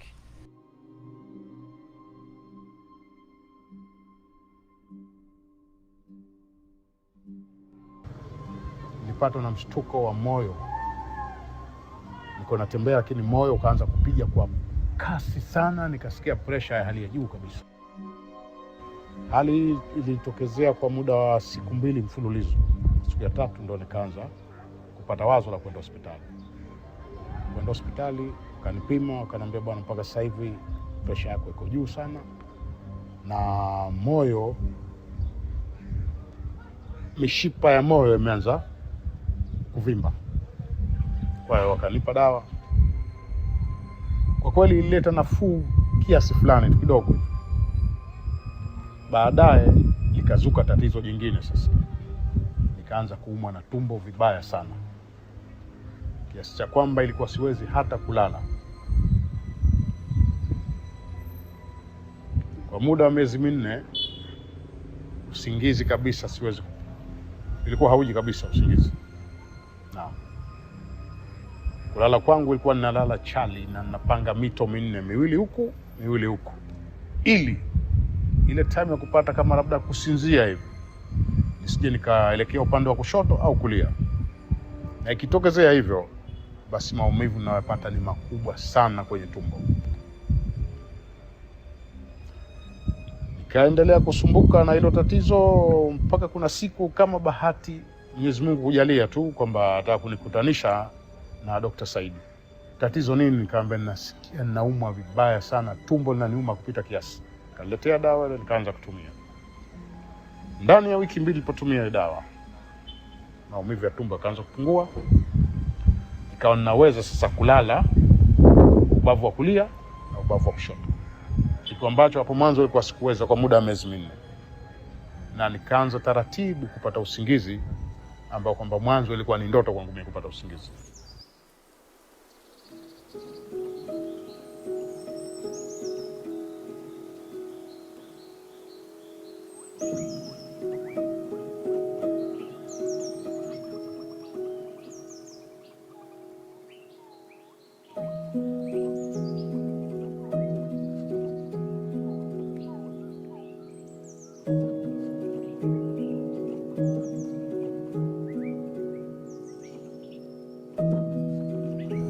The green papaya has several uses. When you cook meat, free-range chicken, when you cook old cow soup, this is all in one. Very hard to cook. You put green papaya on it, it's a tenderizer. It tenderizes the meat and it easy becomes soft. But not only that one. When you go to walking in the beach, you step on the sea urchins, it gets into your feet.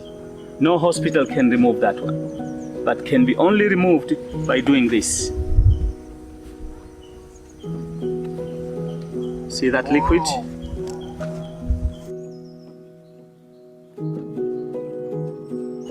Sap from papaya, green papaya.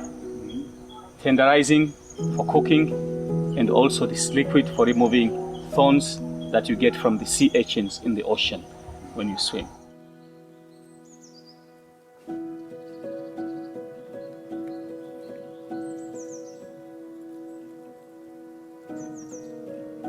All pharmaceutical plants worldwide need cloves from Zanzibar. Cloves for toothache, cloves for massage, for abdominal comfort, cloves for cigarette, cloves for everything. Military camp, to put on their metals, not to get rust. If you have an old engine, whatever, the bolt doesn't want to open, put clove oil. Next day open, it will be open. Something staining your clothes, put drop of the oil of the cloves, the stain will go. So it's a gold of Zanzibar. You see, all over the world, Zanzibar become very famous because of the tree. Original from Indonesia, Indonesia to Mauritius, Mauritius, Zanzibar.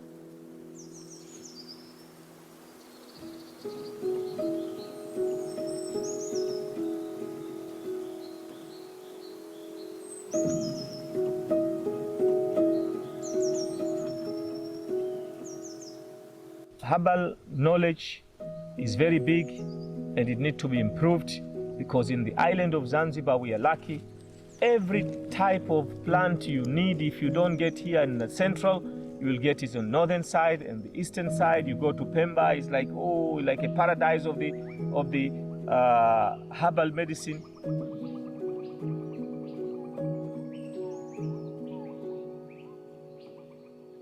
The big problem we are facing is these people of the modern medical facility. They always believe that herbalists never been to school. It's true, herbal medicine doesn't need to go to school. We have the nature with us. If you've been to school, if you've never been to school, but you understand what you are told. This plant, root from this plant can cure this problem and that problem and that problem. That doesn't need to sit in the class and have certificate. See? You understand? So we have knowledge, and the knowledge we have is too big, because you can take PhD doctors in hospital. If you could tell them to make paracetamol, they can't. But we are medical practitioners. Any type of diseases, we know what to do. So what we want to the modern medical facility to sit with us and explain to us and help us for the thing that we cannot do. Hygienic, you see, they have knowledge, but not to be always to be our competitors in terms of like we are doing a debate. They've been to school, we never been to school. They know, we don't know. Everybody knows something in the world. School is just certificate. So herbal knowledge is very big, and it needs to be improved, because in the island of Zanzibar we are lucky. Every type of plant you need, if you don't get here in the central, you will get it on northern side and the eastern side. You go to Pemba, it's like, oh, like a paradise of the herbal medicine. You get people coming from Sri Lanka. They saw the forest of Pemba. They told me they want to come and build a house and stay there and open a hospital, herbal medicine hospital, because everything is there.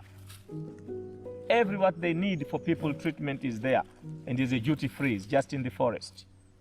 So we really need to be together and join together and serve the people, instead of competing like I am. That doesn't help anymore. Thank you very much.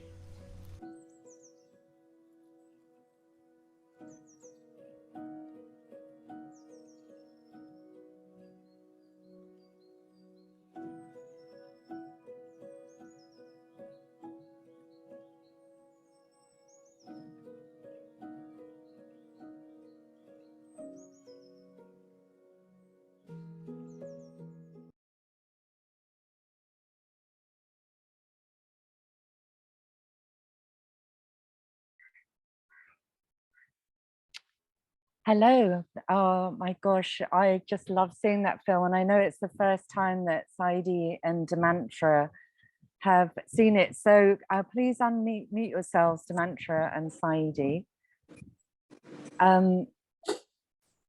Hi, nice to see you. Nice to see you too.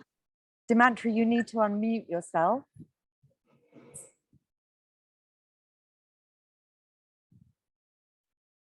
While you're, yeah, no, you're still muted.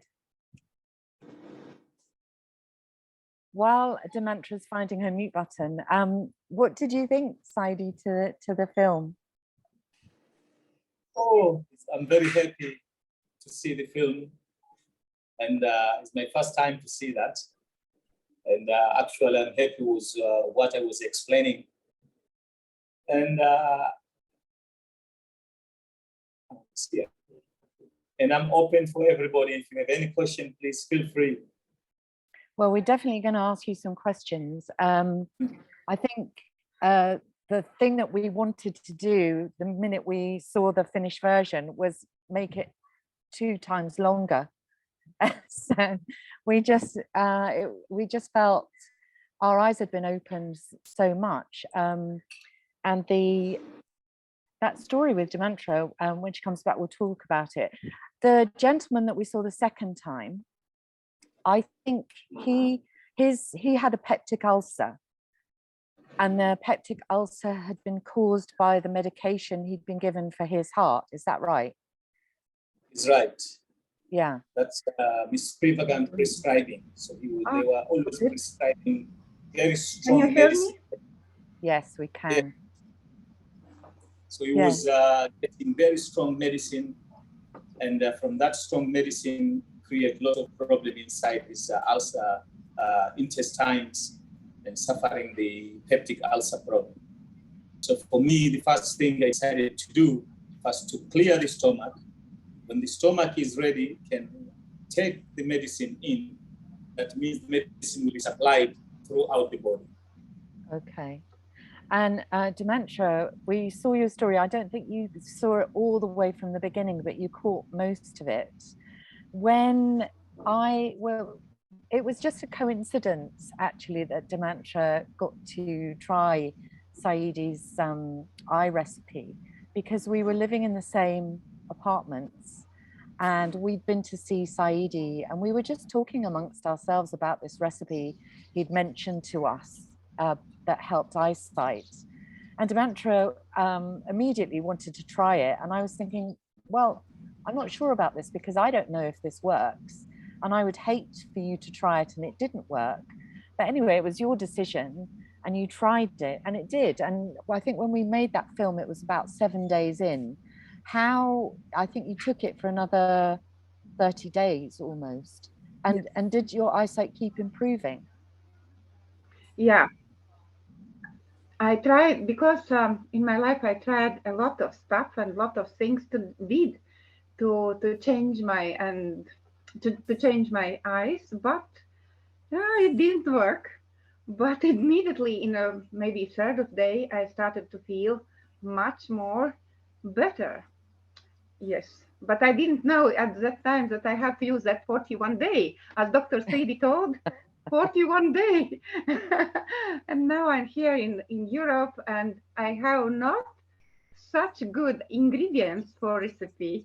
And I hope I will be back and will continue to use this salad. I think the key to that recipe, Saidi, is the grated turmeric root, which is difficult for us to get fresh because we can't grow it in Europe. So it has to be imported. Or we can buy turmeric powder. And I know that you said to me some powder is mixed with wheat flour, is that right? Yeah, it's true. If you decided to use turmeric powder, try to get turmeric powder which is orange in color. If you found turmeric powder which is yellow in color, it might be adulterated with wheat flour or might be picked immature. So either of the two. So preferable fresh turmeric. But if fresh turmeric not available, use turmeric which is orange in color. That will work very well. And why is turmeric such a good detoxifier? I think it was the turmeric probably that helped clear the toxins from Demantra's eyes. Basic ingredient was turmeric. Turmeric is antioxidant, anti-inflammatory, anti-age, anti-tumor. So all these things, when they go in the eyes, for the first day, the second day, the turmeric will not find out. It's still searching in your body. But once when it's found on the third day, it starts fighting with that. So that's the whole problem. If you have inflammation in the eye, then there's several problems happening. Not only eyes problem, but you have headache. You see, so if the inflammation disappears, means the eye will be okay, and there will be no headache pain. Then another thing is if you have a lot of toxic that have been used for several times, with several doctors that you have come across around the world, and then every doctor after checking, he doesn't just leave you alone. He gives you something. That's the idea. So what doctors say, okay, let me give him this type of antibiotic, this type of chemical, put this in your eyes, put that one, this one drink, this one apply. So all these are toxic accumulated in your body and also all affecting your eyes. So the toxic will disappear, inflammation will disappear. And then when you put onion has a habit of removing things when it's put it somewhere. Just after cutting salad, eat, which is also very bad using onions kept in a plate. It's like a magnet. It take all the germs and other stuff in the whole room get on the onion. So cut the onion, that's why when you cut the onion, you feel that you are crying, you see, because it goes in. That has a separate of removing things. Then there's a carrot inside. A carrot is a provitamin of vitamin A. So straight, the body will take the carrot, and the carrot, the vitamin A is very important for our eyes. Don't forget the lemon, fresh lemon. Lemon has got ingredients that many people need. You have either lemon juice, warm water, lemon juice every morning, but you put lemon juice inside there straight and you eat it so it goes straight to your body. Passion fruit is more religious. See, passion fruit has vitamin C, has sugar inside, but more I put that in terms of a religious point of view. To look like Nabi Isa alayhi salam, Jesus Christ, his head is like the flower of the passion fruit. So passion fruit naturally is this something like religious effect in your body. So we have to do both, you see, religious matters and the other types. So I put passion fruit to relax, and when you have passion fruit, stresses come down, the pain disappear, things like that. So passion fruit inside, onion is useful inside. There is lemon, which is also very useful. Carrot, very useful. But the basic ingredient is turmeric. I call it the golden roots. For me, turmeric I call golden roots. Any problem you have, you just convert turmeric in one way or another. One way or another. It will never let you down. You have 200 problems, even 40, 50, 100 problems will go. So turmeric keeps like eating turmeric, either fresh turmeric or turmeric powder. This you are having a golden stuff, a golden root. It's very sacred. It takes in your body, and there is no side effect. So far, we found the herbalists from taking turmeric. Thank you very much. And Demantra, I'm sure you tried all sorts of things before. I mean, what do you, I know I was talking to you and you didn't really know what had happened to your sight, but you thought it might have been from when you were a child and had to have radiotherapy for a cancer tumor on your lip. But you didn't really know, but I know you would have tried so many different things. What had you tried in the past? Oh, in the past, maybe 30 years ago, I every year go to the hospital, and they did this in the eyes, a lot of injections and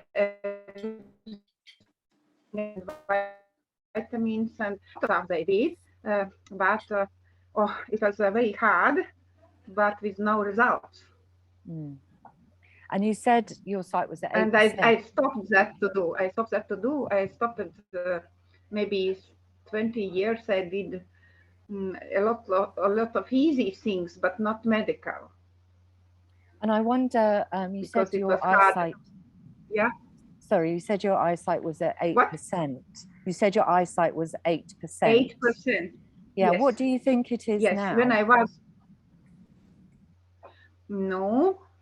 when I was in Africa and when I tried these salads, I think that it will be much more. I didn't check how much, but maybe 30%. It was big difference because I was able to see the colors, what I didn't see before, and I saw much more houses and streets. And even I could drive, maybe. I could start to drive, maybe, if you could continue to eat salads. But yeah, much more better. Wow, that's amazing. Much more. Yeah, I don't know how really percent. I know. But now yeah. Sorry, we've got a bit of a delay. That's because you're in Europe and we're in Africa. But yeah. So I know it's great to see the salad, but it's quite a dedication to eat it twice a day. So you're essentially eating 2 turmeric roots a day, and we all know what happens if you get turmeric on your clothes. It gets stained. So I know we both had yellow hands for ages, but Saidi's got an amazing recipe for getting turmeric off your teeth, off your hands, and out of your clothes. What is it, Saidi? If it gets in your teeth, the turmeric, there's a fruit called carambola family, star fruit. We call it mirimbi in Kiswahili. So you just take mirimbi, you put in your teeth, and it's a stain remover, natural stain remover. But if it is in your hand, that's not a problem. You just put little water in your hand, then you take a little portion of soap, the soap we use for washing clothes, the powdered white soap. You apply all the places where the turmeric is, and your hands will change into red in color, like henna. After that, you put water, clean it, and in 1 minute, the whole turmeric will go. So you can still using turmeric every day, and the problem of having turmeric in your hand will disappear. I'm trying to convince people now. Sorry, carry on. There's another style of taking that recipe. You can blend it as a smoothie, and put in a glass with a straw, and then inside here put a straw, and it goes in faster, easy. You see, doesn't affect your mouth to be yellow, and that's the easiest way now you can drink. Everything that goes in, you blend it seriously. After blending it with little touch of water, so it becomes like a juice or smoothie, and you drink it 1 glass in the morning and 1 glass at night. That's also a very easy way of making it. And we didn't find out what your recipe was for the gentleman with a peptic ulcer. So what was in that recipe? I'm guessing ginger was one of the ingredients. Turmeric was basic ingredient again. Little touch of ginger, little touch of cardamom, little touch of cinnamon, little touch of fenugreek, little touch of baobab, cream of tartar from baobab, lemongrass inside. We have seeds we call habba sufa. We have seeds we call black seed or habbat saudar. It was inside there. And also, I put a cinnamon inside. So blend all these 10 different recipes together, and the stuff you get, it becomes yellow because turmeric is very strong. So it looks like somebody you are giving something yellow. But how to use that recipe, again, is against the modern medical facility. In modern medical facility, if you are suffering peptic ulcer, they will tell you don't use acid food. But I'm taking 1 teaspoon, like a dessert spoon in a glass, mixed with a squeezed orange, fresh orange fruit, squeezed orange inside that liquid. Mix it and drink right away. 3 times a day, every morning. The chemistry is, sorry? Yeah, no, carry on. The chemistry of that is when you put that stuff with that acid of the lemon, is going to surround the intestine walls. When they surround the intestine walls, the acidity from what you have in the stomach will be less, attaching the wall. And white blood corpuscles will get a chance to fix it.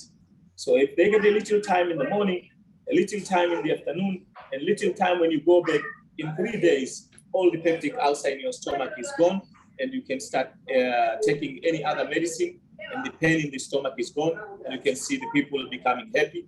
Because if you are pain with something you see, that's okay. But you have a pain in your stomach, you don't know which part of my body is being affected. It's very, very hard. You see, you may thought maybe this is a liver, this could be the kidney, this could be that one, this could be intestine. You don't know, but then after a time, the pain is disappear. You'll be very happy, and then all the medication goes like that. And I know we talked a lot.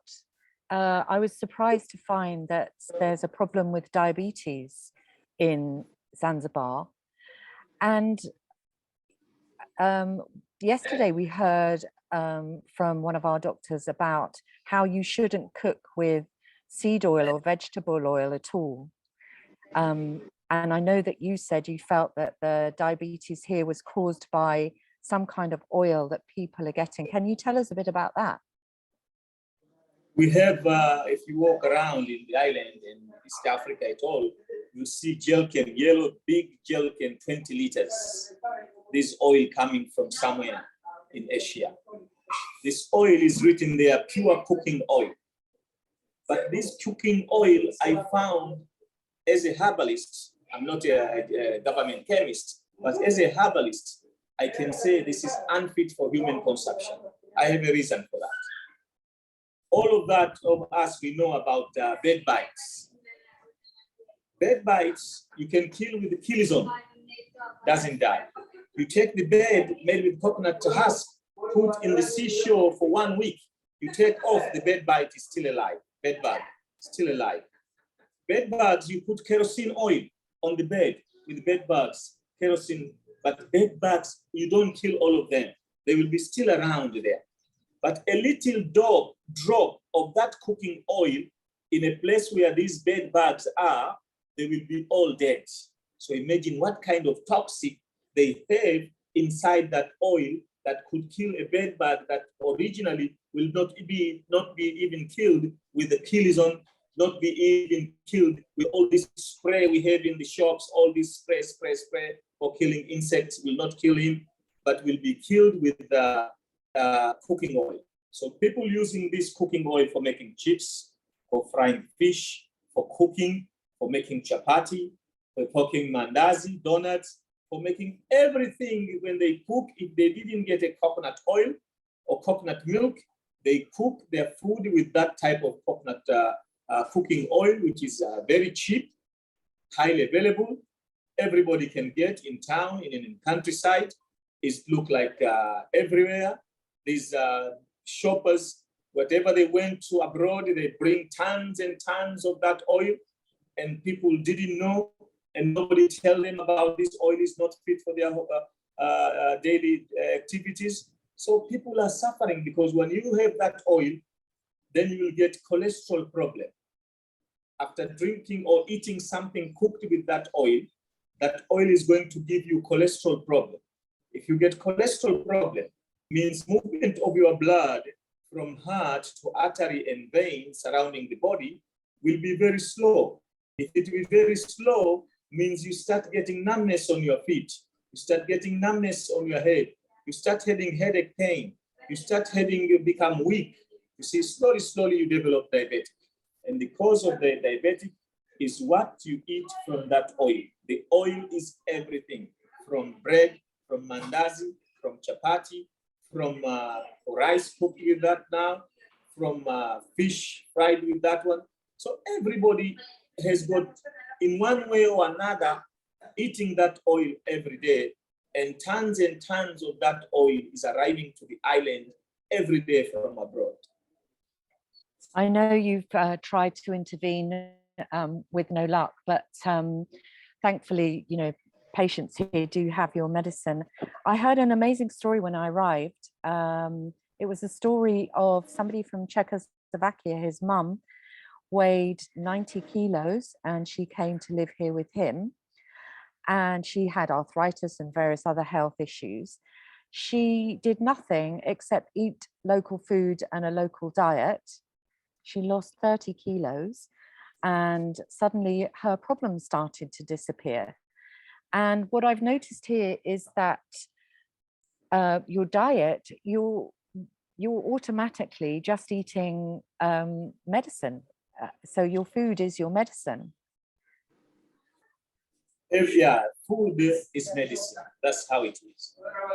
Allah subhanahu wa ta'ala, Almighty God, has made things like that. Has made trees for human beings, has made trees for the animals, has made tree for the human being medication, has made tree for the animals medication, and has made tree for poisonous for the animals, and has made tree which is very good medication for the human being. I'll give you an example. If you grow a clove tree, the gold of Zanzibar, none of the goats or sheep or cows will eat that leaves. And no animal eats cloves. No animal eats cardamom. No animal eats cinnamon. No animal eats ginger. No animal eats turmeric. Even the leaves they don't eat, which is very good for us and very helpful for our daily life. So either eating your food, it can be, we say that any behavior has consequence, and any consequence is in health related. So eating more food, you become getting more problems. But eating a little of everything, especially people has to be taught about balanced diet. People don't know, like, I have money, I buy 10 kilo of meat, I buy 5 chicken, I buy this one. No, a little of everything. Even eating sardine, which costs about $50 or $1 a portion, you see, can give you a lot of protein, lot of calcium, lot of fats inside. So people a food at the same time. You can eat food, become a medicine, and you can eat food, it become poisonous for you. So the only thing is a little of everything and not too much of everything. So food is medication, and you can rely on food, and you never go to hospital. So food and spices every day with leaves keeps the doctor away. And I think you told me the story about garam masala. It's the way we get our children to eat their vegetables in the West is to mix them all up into a pasta sauce. And garam masala is the way that you get to the children to eat the spices here that are going to keep them healthy. Is that right? Yeah, because in order to protect your children from several diseases, you need your children to eat cardamom, cinnamon, black pepper, ginger, black seed, sakamanji, hambwa, all these medicine. But you'll find your daughter didn't like cardamom. You have no story of telling him eating cloves. You have no story of telling him eating cinnamon. They said, no, cinnamon is not for me. I don't like cardamom. I don't like cinnamon. I don't like black pepper. So if you put in a pilau rice, they will all take this out. So herbalists, we decided, what can we do? Herbalists, we decided to do something called masala. Masala has nothing to do with the hotels. Masala is means of preventing people from diseases. So in the morning, if you have little touch of cardamom, little touch of cinnamon, little touch of lemongrass, little touch of cloves, little touch of thyme, little touch of mint, little touch of cinnamon, blend them together and 2-3 spoons in a water boiling, and you call it tea masala. So they drink tea, they love flavored tea, but at the same time, they've been protected from diseases.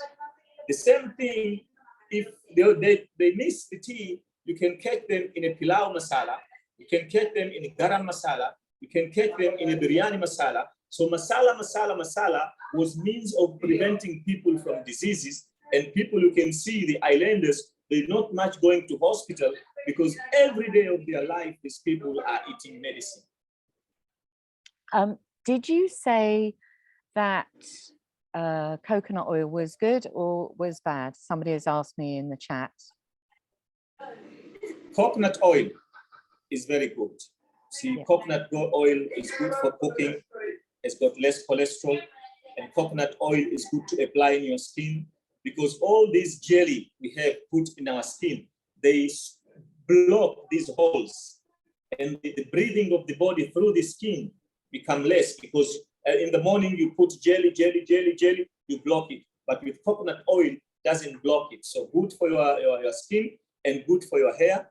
And it believed if you every day before you go to bed, you take a little, like 20 mils of the coconut oil, put on your mouth and throw it away, you'll never get any infection from the mouth that will go and develop going to your body. It stops all these germs in your mouth, you see, to develop any infection. So it's very important, either of the two. Have the coconut 1 or 2 spoons before you go to bed, and to apply coconut oil in your hands before you go to bed, and to apply coconut oil in your feet before you go to bed. So it makes the blood going smoothly. The feet are very light, the hands are very light. So movement of blood, you sleep very nicely and no infection getting in your body. And I think just before we end, I wanted to end on a really sweet little anecdote. So when we were filming with Demantra and Saidi in the forest, as you know, it was in the wild, and there was a cat who just wanted to be in the shot with the salad. This cat was very serious about joining us for the shot. And I'd pick it up, take it out, and the cat would come back, pick it up, take it out, come back. Saidi found this plant called Gara Gara Kaka, pulled it up just from outside the houses where you saw, put it in front of the cat.